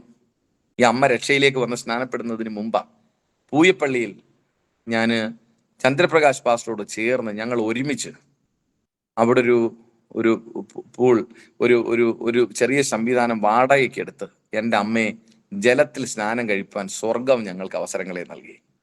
സ്തോത്രം. ഇന്ന് ഞങ്ങളുടെ ചർച്ചിൽ എന്നോടൊപ്പം ഈ സഭയുടെ ഒരു മെമ്പറായിട്ട് അവർ തുടരുക. അവരിലൂടെ ഒത്തിരി സ്ഥലങ്ങളിലേക്ക് ഞങ്ങൾക്ക് പോകാൻ പറ്റുന്നു. അമ്മയിലൂടെ ഒത്തിരി സഹോദരങ്ങളുടെ അടുക്കേക്ക് പോകാൻ പറ്റുന്നു. ഈ കഴിഞ്ഞ ദിവസം അമ്മ പറഞ്ഞു, ഞങ്ങളുടെ വീടിൻ്റെ അടുത്തൊരു വീട്ടില് വീടിന്റെ ഇനോഗ്രേഷൻ നടക്കുക പറയാം. അവിടെ ചെന്ന് സുവിശേഷം പറഞ്ഞു. എൻ്റെ അവരോട് പറഞ്ഞു, എൻ്റെ മോനെ വിളിച്ചൊന്ന് പ്രാർത്ഥിപ്പിക്കണം, നിങ്ങൾക്ക് വലിയ അനുഗ്രഹങ്ങൾ ഉണ്ടാകും. ആ വീട്ടിലും അവര് മുഖാന്തരം സുവിശേഷം പറയാനുള്ള അവസരങ്ങളെ ദൈവത്തിന്റെ പരിശുദ്ധാത്മാവ് തുറക്കുന്നു. പ്രിയപ്പെട്ടവരെ, ഒരു കാര്യം കൂടെ പറഞ്ഞ് അവസാനിപ്പിക്കാം. ദൈവം എന്നെ ഒത്തിരി മുഖാന്തരങ്ങൾ കൂടി ഉറപ്പിച്ചു. ദൈവം ഒത്തിരി അത്ഭുതങ്ങൾ നൽകി. ഞാൻ തുടക്കത്തിൽ പറഞ്ഞല്ലോ, ഒരു പാൻറ്റും ഒരു ഉടുപ്പുമായിട്ട് ഒരു ബാഗുമായിട്ട് ഇന്ന് അമ്പലത്തുംകാല വന്നതാ. ഞാൻ പിന്നെ ഒരു പണിക്കും പോയിട്ടില്ല. ഇന്ന് ഞാൻ നിങ്ങളോട് പറഞ്ഞ ഒരു 2 ലോറിയെങ്കിലും പോയെങ്കിലേ എൻ്റെ സാധനങ്ങളൊന്ന് ഷിഫ്റ്റ് ചെയ്ത് മാറ്റാൻ പറ്റത്തുള്ളൂ കേട്ടോ. എൻ്റെ 2 ലോറി, കഴിഞ്ഞ പ്രാവശ്യം വീട് മാറിയിട്ട് ഞാൻ സാധനങ്ങൾ ചുമന്ന് എൻ്റെ ഊപ്പാട് വന്നു. ഞാൻ ഒരു പ്രാവശ്യം ദൈവത്തോട് പറഞ്ഞ, കർത്താവ് ഈ ഒരു ബാഗുമായിട്ടാണോ ഞാൻ അമ്പലത്തുംകാല വന്ന്? നീ ഒരു ബാഗേ എനിക്കുള്ളൂന്നാണ് ഞാൻ ചോദിച്ചത്. ഇന്നില്ലാത്ത സംവിധാനങ്ങളില്ല. സ്വർഗത്തിലെ ദൈവം ഈ ദേശത്ത് എങ്ങനെല്ലാം പാർക്കുന്നോ. ഞാൻ ഈ കഴിഞ്ഞ ദിവസവും ഞാൻ ദൈവസന്നിധി പ്രാർത്ഥിച്ചു, കർത്താവെ 3 കുഞ്ഞുങ്ങളായി, എനിക്ക് 3 മക്കളായിപ്പോ. ഇവരൊക്കെ പല വഴിക്കാൻ നനഞ്ഞും പിടിച്ചു നോക്കിയാ പോകുന്നത്. എന്താ, ദൈവം പഴയതാണെങ്കിലും ഒരു കാറും കൂടെ തന്ന് അനുഗ്രഹിച്ച്. പണിക്ക് പോയിട്ടല്ല, ദൈവത്തിന്റെ വേല ചെയ്യാൻ തുടങ്ങിയപ്പം കർത്താവ് തന്നതാ. സ്തോത്രം. ഞാൻ പറഞ്ഞത്, ഞാൻ ഈ കൊറോണ സമയത്ത് അമ്മ വിശ്വാസത്തിലേക്ക് വന്നു. ഞാൻ ദൈവസന്നിധി പ്രാർത്ഥിച്ചു. ഞാനിവിടെ ഒരു 21 days ഫാസ്റ്റിംഗ് ഇരിക്കുമ്പോൾ എന്നെ ഭയങ്കരമായിട്ട് ദൈവം ഉറപ്പിച്ചൊരു കാര്യമാണ്. ഞാൻ 21 days ഫാസ്റ്റിംഗ് വിട്ടിരിക്കുമ്പോൾ ഞാനും എൻ്റെ വൈഫും കൂടെ ഒരുമിച്ച് പ്രാർത്ഥിക്കുക. എന്നോടൊപ്പം എപ്പോഴെല്ലാം 21 ഇരിക്കുമോ അപ്പോഴെല്ലാം എൻ്റെ വൈഫ് എന്നോടൊപ്പം 21 ഇരിക്കും. ഞാൻ 21 ഇരുന്നാൽ അവൾ എന്നോടൊപ്പം 21 ഇരിക്കും. അതുകൊണ്ട് ഞങ്ങളുടെ വീട്ടിൽ ഒരു പ്രത്യേക സ്വർഗീയ സന്തോഷമാണ്. കാരണം എപ്പോഴും പാട്ടും പ്രാർത്ഥന. ഇങ്ങനെ ഒരു അവസരം ഉണ്ടാവുമെന്ന് ചിന്തിച്ചതല്ല കേട്ടോ. ഈ ഷാപ്പിലൊക്കെ നിന്ന് ചത്തുകൊണ്ടൊരു മനുഷ്യനാണ് ഞാൻ. പക്ഷെ ദൈവം ഞാൻ അവസരം തന്നൊരു കുടുംബത്തെ നൽകി. അവള് ചർച്ചകോടിൽ വിശ്വാസിയായിട്ടിരുന്നത് കൊണ്ട് ആ ഒരു ആത്മീയ നിലവാരമുണ്ട്. പാടാൻ അറിയാം, പ്രാർത്ഥിക്കാൻ അറിയാം. അപ്പോൾ ഞാൻ 21 ഇരിക്കുമ്പോൾ അവളും എന്നോടൊപ്പം ഇരിക്കും. ഈ കഴിഞ്ഞ 21 ഡേയ്സ് ഫാസ്റ്റിംഗ് പ്രയറിൽ ഇരിക്കുമ്പോൾ അവള് പ്രവചനാത്മാവിൽ ദൈവത്തിന്റെ ആത്മാവളെ ശുശ്രൂഷയിൽ നിറച്ച്. ഇന്ന് എന്നേക്കാൾ അധികമായി കർത്താവിന്റെ വയൽപ്രദേശത്ത് ദൈവം ഉപയോഗിക്കുന്ന ഒരു സഹോദരിയാണ് എൻ്റെ ഭാര്യ. പ്രൈസലോ. ഞാൻ കഴിഞ്ഞ ദിവസം ഇങ്ങനെ പറഞ്ഞു, അവളിലൂടെ ഒരു നന്മയിൽ കൂടി എനിക്ക് ഉപജീവന മാർഗം നടത്താൻ ദൈവം എന്നെ സഹായിക്കുന്നെന്ന്. ഞാൻ പല മാതാപിതാക്കളോടൊക്കെ പറയാറുണ്ട്, നിങ്ങളുടെ മക്കൾക്ക് വേണ്ടി പ്രാർത്ഥിക്കുമ്പോൾ അവർ അമേരിക്ക പാനും ഇംഗ്ലണ്ടിൽ പാനും ഒക്കെ പ്രാർത്ഥിച്ചു, പക്ഷേ അവരുടെ മേലൊരു ദൈവകൃപ ഉണ്ടാവാൻ നീ ദൈവസന്നിധിയിൽ പ്രാർത്ഥിക്കണം. ഫസ്റ്റ് ആദ്യം നിന്റെ തലമുറയ്ക്ക് വേണ്ടി ഒരു ദൈവകൃപ അവരുടെ മേൽ വീഴാൻ നമ്മൾ ദൈവസന്നിധിയിൽ പ്രാർത്ഥിക്കേണ്ട സമയമായിപ്പോൾ. ഞങ്ങൾ 21 ഇരിക്കുമ്പോൾ ദൈവത്തിന്റെ പരിശുദ്ധാത്മാവ് ഒറീസയിൽ നിന്ന് കടന്നു വന്നൊരു ദൈവഭൃത്യൻ ഞാൻ ഫേസ്ബുക്കിൽ പോസ്റ്റ് ഇട്ടപ്പോൾ എന്നെ വിളിച്ച് സംസാരിച്ച് ഇവിടെ ശുശ്രൂഷിക്കാൻ കടന്നു വന്നത്. അദ്ദേഹത്തിന് ദൈവനിയോഗം ഉണ്ടായി വന്നതാ. അന്ന് ഇവിടെ 2 പേരേ ഉള്ളൂ. ഞങ്ങൾ ഉപവാസ പ്രാർത്ഥനയ്ക്കൊന്നും വലിയ ആൾക്കാർ കൂടത്തില്ല. അന്ന് ഞാനുണ്ട്, വൈഫുണ്ട്. അന്നത്തെ ദിവസം ഒരു റബ്ബർ വെട്ടാൻ പോകുന്ന ഒരു അച്ചായൻ ഇവിടെ പ്രാർത്ഥനയ്ക്ക് വന്നു. ഈ ഒറീസയിൽ നിന്നുള്ള കർത്താവിന്റെ ഭൃത്യൻ അന്നേ ദിവസം ഇവിടെ പ്രാർത്ഥനയ്ക്ക് വന്നു. അപ്പൊ അദ്ദേഹത്തെ വിളിക്കാനൊരു സാഹചര്യവും എൻ്റെ മുമ്പിലില്ല. അദ്ദേഹത്തിന് ഒരു ഫുഡ് പോലും മേടിച്ചു കൊടുക്കാനുള്ള സാഹചര്യം ഇല്ലായിരുന്നു. ആ സമയത്ത് അദ്ദേഹം ഇവിടെ പ്രസംഗിക്കാനായിട്ട് വന്നു. ഇവിടെ വന്ന് ഒരു 10 മിനിറ്റ് ഇന്നപ്പോൾ അദ്ദേഹം വിചാരിച്ചു ഒരു 100 പേരുള്ള ചർച്ച ആയിരിക്കും. കാരണം ഫേസ്ബുക്കിലൊക്കെ ഇതുകൊണ്ട് പോസ്റ്റ് ഇടുക എന്നൊക്കെ പറയുമ്പം അത്രയൊരു ചർച്ചിലല്ലേ ഇടത്തുള്ളൂ. നമ്മൾ വിശ്വാസത്താൽ ഇടുന്നതാ. കാരണം 2009 വിശ്വാസത്തേക്ക് വരുമ്പോൾ ദൈവം എന്നോട് പറഞ്ഞൊരു പേരെ എൻ്റെ ചർച്ചിൽ ഇട്ടിരിക്കുന്നത്. ദൈവം എന്നോട് സംസാരിച്ചതാ കേട്ടോ. ദൈവം നമ്മോട് കൂടെ ഇമ്മാനുവേൽ എന്നുള്ള പേര് വിളിക്കണം. അതുകൊണ്ട് ഞങ്ങളുടെ ചർച്ചിന്റെ പേര് ഇമ്മാനുവേൽ എന്നാ. ഇമ്മാനുവേൽ പ്രയർ ഫെലോഷിപ്പ് ചർച്ച് എന്ന് വെറുതെ ഇട്ടൊരു പേരൊന്നുമല്ല. സൗരങ്ങളെ, ദൈവം എന്നോട് സംസാരിച്ച, എൻ്റെ ലൈഫിൽ ആദ്യമായി പരിശുദ്ധാത്മാവ് എന്നോട് ഇടപെട്ട ഒരു ദൈവശബ്ദമാണ് ഇമ്മാനുവേൽ എന്നുള്ള പേര്. എല്ലാവരും ചോദിക്കും മോന്റെ പേരാണോ? ചർച്ചിന്റെ പേര് കേരളത്തിൽ ചോദിക്കുന്നത് മോന്റെ പേര്. അല്ല, ഞാൻ പറയും മോൻ ജനിക്കുന്നതിന് മുമ്പ് ദൈവസന്നിധിയിൽ ഇരുന്ന് കുടലുണങ്ങിയപ്പോൾ കർത്താവ് തന്ന പേരാ. ഇപ്പോഴാ അതിന്റെ ബോർഡൊക്കെ വെച്ചേ. അപ്പോ ആ ദൈവദാസനോട് വന്ന് ശുശ്രൂഷിച്ചു. 10 മിനിറ്റ് കഴിഞ്ഞപ്പോൾ പരിശുദ്ധാത്മാവ് ഇതിന്റെ അന്തരീക്ഷത്തെ ഏറ്റെടുത്തു. അദ്ദേഹം പ്രവചനാത്മാവിൽ, അദ്ദേഹം ആദ്യമായിട്ടാണ് ഞങ്ങളെ കാണുന്നത് കേട്ടോ. ഇവിടെ വന്ന് ഞങ്ങളോട് സംസാരിച്ചിട്ടില്ല. അദ്ദേഹം ഇന്ന് നിത്യതയിൽ വിശ്രമിക്കുന്നു. അദ്ദേഹം ഇവിടെ എൻ്റെ വൈഫിന് അടുത്തോട്ടൊന്ന് തലേ കൈവച്ചിട്ട് അദ്ദേഹം ഹിന്ദിയിൽ പ്രവചിക്കാൻ തുടങ്ങി. അയ്യോ, നമ്മൾ വിചാരിക്കും ഇതൊക്കെ എങ്ങനെ സംഭവിക്കുന്നു? ഞങ്ങൾക്ക് ഹിന്ദി ഭാഷ വശമുണ്ടെന്ന് ഈ കടന്നു വന്ന കർത്താവിന്റെ ഭൃത്യന് എങ്ങനെ അറിയാം? അയ്യോ, ചില ദൂതുകളൊക്കെ പരിശുദ്ധാത്മാവ് അടുത്തിരിക്കുന്നവർ കേൾക്കരുതെന്ന് വെച്ചിട്ട് നമ്മളോട് സംസാരിക്കാറുണ്ട്. അവളോട് പറഞ്ഞു നീ എനിക്ക് ഒരു പുരുഷ സന്തതിയെ തന്ന ദൈവം മാനിക്കാൻ പോവാന്ന്. പ്രൈസല്ലോ. അപ്പോ എനിക്ക് 2 പെൺകുട്ടികളാണ്. ഞങ്ങള് ഒരു ആൺകുഞ്ഞിന് വേണ്ടി ആഗ്രഹിക്കുന്നുണ്ടെന്നൊന്നും അവർക്കറിയത്തില്ല. ഞങ്ങളുടെ ബെഡ്റൂമിൽ ഞങ്ങൾ പറയും ഞങ്ങൾക്ക് അടുത്തൊരു തലമുറയുണ്ട്, അവന് ഹാനോക്ക് എന്നുള്ള പേരിടുവെന്ന്. പ്രൈസല്ലോ. അദ്ദേഹം പ്രവേശിച്ചിട്ട് പറയും ഒരു കുഞ്ഞിന് പേരിടാൻ തയ്യാറായിക്കോ, അതിന്റെ പേര് ഹാനോക്ക് എന്ന് വിളിക്കണോ? സ്തോത്രം. നോക്കിയേ, ഈ കൊറോണ സമയത്ത് ഞങ്ങൾ ദൈവസന്നിധി പ്രാർത്ഥിച്ചു. ഇതിന്റെ പിന്നിൽ ഒത്തിരി സ്ട്രഗ്ലിങ്ങുകളൊക്കെ ഉണ്ടായിട്ടുണ്ടോ ഈ ദൂത് പ്രാവർത്തിക്ക് വരാൻ. എല്ലാ ദിവസവും ഞാൻ എണീക്കുമ്പോൾ എൻ്റെ വൈഫിനെ പിടിച്ച് അവളുടെ തലയെ കൈവച്ചിട്ട് ഞാൻ പറയും ഇവളുടെ ഉദരത്തിനകത്ത് നിന്ന് ഒരു ശമൂവേൽ പുറത്തു വരട്ടെ. എന്നെ ഭയങ്കരമായിട്ട് സ്വാധീനിച്ചൊരു വാക്യം അതൊക്കെ കേട്ടോ. ഞാൻ പറയും ദാൻ മുതൽ ബേർശേബ വരെ പ്രവചിപ്പാൻ ദൈവം ഒരു ഹന്നായുടെ ഉദരത്തെ തുറന്ന് ഒരു പ്രവാചകനെ പുറത്തു കൊണ്ടുവന്നെങ്കിൽ ദൈവം ഇവളുടെ ഉദരത്തെ തുറന്ന് ഒരു പ്രവചനാത്മാവിൽ പ്രവചിക്കാൻ ഒരു പുരുഷ സന്തതിയെ ദൈവം നൽകണമെന്നൊക്കെ ഞാൻ പ്രാർത്ഥിക്കും. നിന്റെ ഉദരത്തിൽ നിന്ന് ഉണ്ടാകും എന്നൊക്കെ ഞാൻ എൻ്റെ ഭാര്യ സഹോദരിയെ വിളിച്ചു വെച്ച് പ്രാർത്ഥിക്കാറുണ്ട്. ദൈവത്തിന്റെ സമയമായപ്പോൾ ഈ കൊറോണ സമയത്ത് ദൈവം എനിക്കൊരു ആൺ തലമുറയെ തന്ന് സഹായിച്ചു. Praise the Lord. ക്രിസ്തീയ ജീവിതത്തിൽ യാതൊരു നഷ്ടവും ഇല്ല. ഒരുവൻ യേശുവിലായാൽ അവൻ പുതിയ സൃഷ്ടിയാകുന്നു, പഴയത് കഴിഞ്ഞുപോയി. എൻ്റെ സന്ദേശവും എൻ്റെ സാക്ഷ്യവും ഒക്കെ ഞാൻ ഇവിടെ നിർത്താൻ, ഇവിടുത്തെ കറണ്ട് പോയി, അതുകൊണ്ടാണ് ഇങ്ങനെ ഒരു സംവിധാനം വരുന്നേ. കറണ്ട് അങ്ങ് പോയി, അതുകൊണ്ട് ഈ വീഡിയോ ഓഫ് ചെയ്തൊന്ന് പറഞ്ഞോട്ടെ. അതുകൊണ്ട് എന്നെ കേൾക്കുന്ന പ്രിയമുള്ളവരെ, എൻ്റെ സന്ദേശം എൻ്റെ സാക്ഷി ഇവിടെ നിർത്താനായിട്ട് ആഗ്രഹിക്കുവാണ്. ഇവിടെ ചില വൈദ്യുതിയുടെ പ്രശ്നങ്ങളൊക്കെ ഇപ്പോൾ ഉണ്ടാകുന്നു, കറണ്ട് കട്ടൊക്കെ ഇവിടെ ഉണ്ടായി. അതുകൊണ്ടാണ് ആ വീഡിയോ ഇങ്ങനെ ഓഫ് ചെയ്യുന്നത്. അതുകൊണ്ട് എന്നെ കേൾക്കുന്ന ഇന്ന് ഞങ്ങളുടെ സാക്ഷ്യം ആരെങ്കിലും കേൾക്കുന്നതിൽ അവരോട് ഞങ്ങൾക്ക് പറയാൻ ഒറ്റ കാരണമേ ഉള്ളൂ. നിങ്ങളുടെ ഹൃദയം തുറന്ന് നിങ്ങൾ യേശുവിൽ വിശ്വസിച്ചാൽ, നിങ്ങൾ യേശുവിനെ തന്റെ സ്വന്തം രക്ഷിതാവായി സ്വീകരിപ്പാൻ ഇടയാൽ നിങ്ങൾക്ക് ജയിപ്പാൻ കഴിയാത്ത എല്ലാ മേഖലകളെയും ജയിപ്പിക്കുവാൻ ദൈവത്തിന്റെ പരിശുദ്ധാത്മാവ് നിങ്ങൾക്ക് തുണ നിൽക്കും. ഈ ഭൂലോകത്തിൽ ആകാശത്തിന്റെ കീഴെ മനുഷ്യരുടെ ഇടയിൽ രക്ഷിക്കപ്പെടുവാൻ ഒരൊറ്റ നാമമേ ഉള്ളൂ. അത് കർത്താവായ യേശു ക്രിസ്തുവിന്റെ നാമമാണ്. ഇനി ഞങ്ങൾ കുടുംബമായി പാർക്കുന്നു. എൻ്റെ അമ്മയും എന്റെ അമ്മ കുഞ്ഞുനാൾ മുതൽ കരഞ്ഞൊരു സ്ത്രീയാ. നിങ്ങൾക്ക് ആർക്കെങ്കിലും സംശയം ഉണ്ടെങ്കിൽ ഞങ്ങളുടെ ചർച്ചിൽ വരാം. നൃത്തം ചെയ്ത് സന്തോഷത്തോടെ ദൈവത്തെ ആരാധിക്കുന്ന മാതാവിനെ ഞാൻ കാണിച്ചു തരാം. Praise the Lord. എന്റെ അമ്മ ദൈവസന്നിധി നൃത്തം ചെയ്ത് വളരെ സന്തോഷത്തോടെ ദൈവത്തെ സ്തുതിക്കുകയും ആരാധിക്കുകയും ചെയ്യുന്നു. കാരണം എന്തെന്നറിയാമോ? അവരുടെ ജീവിതത്തിൽ യൗവന കാലഘട്ടത്തിൽ ഒരു ഭർത്താവ് അവരെ ഉപേക്ഷിച്ചു പോയിട്ട്, ഒരു മകൻ മദ്യപാനത്തിന് അകപ്പെട്ട് നിരാശയിലായിപ്പെട്ടിട്ടും നോക്ക്, യേശുവിൽ വന്നപ്പോ അവരുടെ സന്തോഷത്തെ ഞാൻ അമ്മയോട് പറയാറുണ്ട്, നിങ്ങൾക്കൊരു നല്ല പിതാവുണ്ട്. നിങ്ങൾക്ക് പെറ്റമ്മ ഉപേക്ഷിച്ചാൽ ഉപേക്ഷിച്ച് കളയാത്ത ഒരു വലിയവനാകുന്ന ദൈവം നിങ്ങൾക്കുണ്ട്. ആ സന്തോഷത്തോട് ഞങ്ങൾ കുടുംബമായി, ഞാനും എൻ്റെ ഭാര്യയും എൻ്റെ 3 മക്കളും, എനിക്ക് 3 മക്കളാണ്. മൂത്തവളുടെ പേര് അലീന, അവൾ 8ാം ക്ലാസ്സിൽ പഠിക്കുന്നു. ഇളയവളുടെ പേര് അലോന, അവള് 6ാം ക്ലാസ്സിൽ പഠിക്കുന്നു. മോന്റെ പേര് ഹാനോക്ക്, അവൻ ഇനി 1ാം സ്റ്റാൻഡേർഡിലേക്ക് പോകാൻ ആഗ്രഹിക്കുന്നു. അമ്പലത്തുംകാലയുടെ വയൽ പ്രദേശം ഞങ്ങൾ അധ്വാനിക്കുന്നു. ഇപ്പോൾ ഞങ്ങൾ ട്രിവാൻഡ്രത്ത് ഹിന്ദിക്കാരുടെ ഇടയിൽ, ഞാൻ നോർത്തിൽ രക്ഷിക്കപ്പെട്ടത് കൊണ്ട് ഹിന്ദിക്കാരുടെ ഇടയിൽ ഞങ്ങളിപ്പോൾ ബൈബിൾ മിനിസ്ട്രി ചെയ്തുകൊണ്ടിരിക്കുന്നു. ഞങ്ങള് ബീഹാർ, പിന്നെ ആസാം, പിന്നെ ഒറീസ എന്നീ ഭാഗങ്ങളിൽ നിന്ന് കടന്നു വരുന്ന നമ്മുടെ അതിഥി തൊഴിലാളികളുടെ ഇടയിൽ ദൈവവചനവും ബൈബിളുകളും ഒക്കെ വിതരണം ചെയ്യുന്ന അല്ലെങ്കിൽ ഒരു മിനിസ്ട്രിയും കൂടെ ഞങ്ങൾ ട്രിവാൻഡ്രത്ത് ആരംഭിച്ചു. നശിച്ചു പോകുന്നു വിധി എഴുതി ഒരു മനുഷ്യനെ കൊണ്ട് സ്വർഗ്ഗത്തിൽ ദൈവം അത്ഭുതങ്ങളെ പ്രവർത്തിപ്പിക്കുന്നു. 2 പേരെ ബൈബിൾ കോളേജ് വിട്ട് പഠിപ്പിച്ച് പുറത്തിറക്കാൻ ദൈവത്തിന്റെ പരിശുദ്ധാത്മാവ് സഹായിച്ചു. ഇന്ന് സന്തോഷത്തോടെ ജീവിക്കുന്നതിന്റെ പിന്നിൽ യേശു ക്രിസ്തു എനിക്ക് വേണ്ടി 2025 വർഷങ്ങൾക്ക് മുമ്പ് കാൽവറിയുടെ ഗോൽഗോത്ത മലയിൽ തന്റെ അവസാനത്തുള്ളി രക്തം വരെയും ഒഴുക്കി എന്നെ പാപത്തിന്റെ പരിഹാരമായി ഞാൻ അവനിൽ വിശ്വസിക്കാൻ തുടങ്ങിയപ്പോൾ അവന്റെ രക്തം എന്റെ സകല പാപവും പോക്കി എന്നെ ശുദ്ധീകരിച്ചു. എന്നെ കേൾക്കുന്ന പ്രിയമുള്ളവരെ, ഇതൊരവസരമാണ്, ഇത് നഷ്ടപ്പെടുത്തരുത്. ദൈവസന്നിധിയിൽ നിങ്ങളെ തന്നെ താഴ്ത്തിയാട്ടെ. നമുക്ക് ഒരുമിച്ച് ദൈവമുഖം അന്വേഷിക്കാം. എനിക്ക് ഇങ്ങനെ അവസരം നൽകിയ ജോയ്സ് ടിവിയോടുള്ള, എന്നെ ഇന്റർവ്യൂ ചെയ്ത പ്രിയ ആന്റിയോടും പ്രിയ ദൈവദാസനോടുമുള്ള എല്ലാ നന്ദിയും സ്നേഹത്തെയും ഞാൻ അറിയിക്കുന്നു. കർത്താവ് എല്ലാവരെയും അനുഗ്രഹിക്കുമാറാകട്ടെ.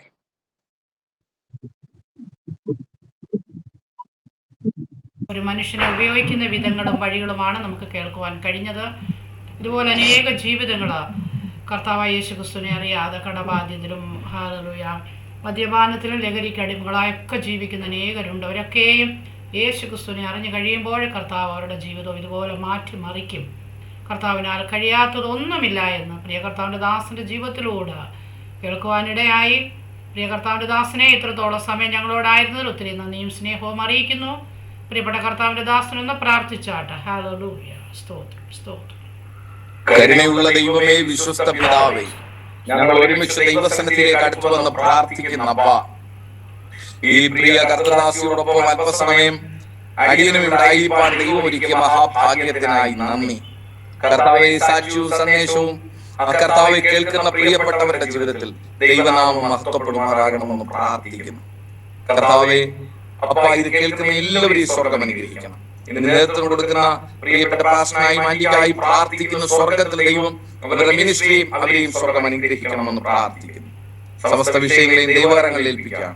സ്വർഗം അത്ഭുതം ചെയ്യണം. യേശു ക്രിസ്തുവിൻ അൻപുള്ള നാമത്തിൽ തന്നെ. ആമേൻ. ആമേൻ, ആമേൻ. Okay, thank you pastor, thank U.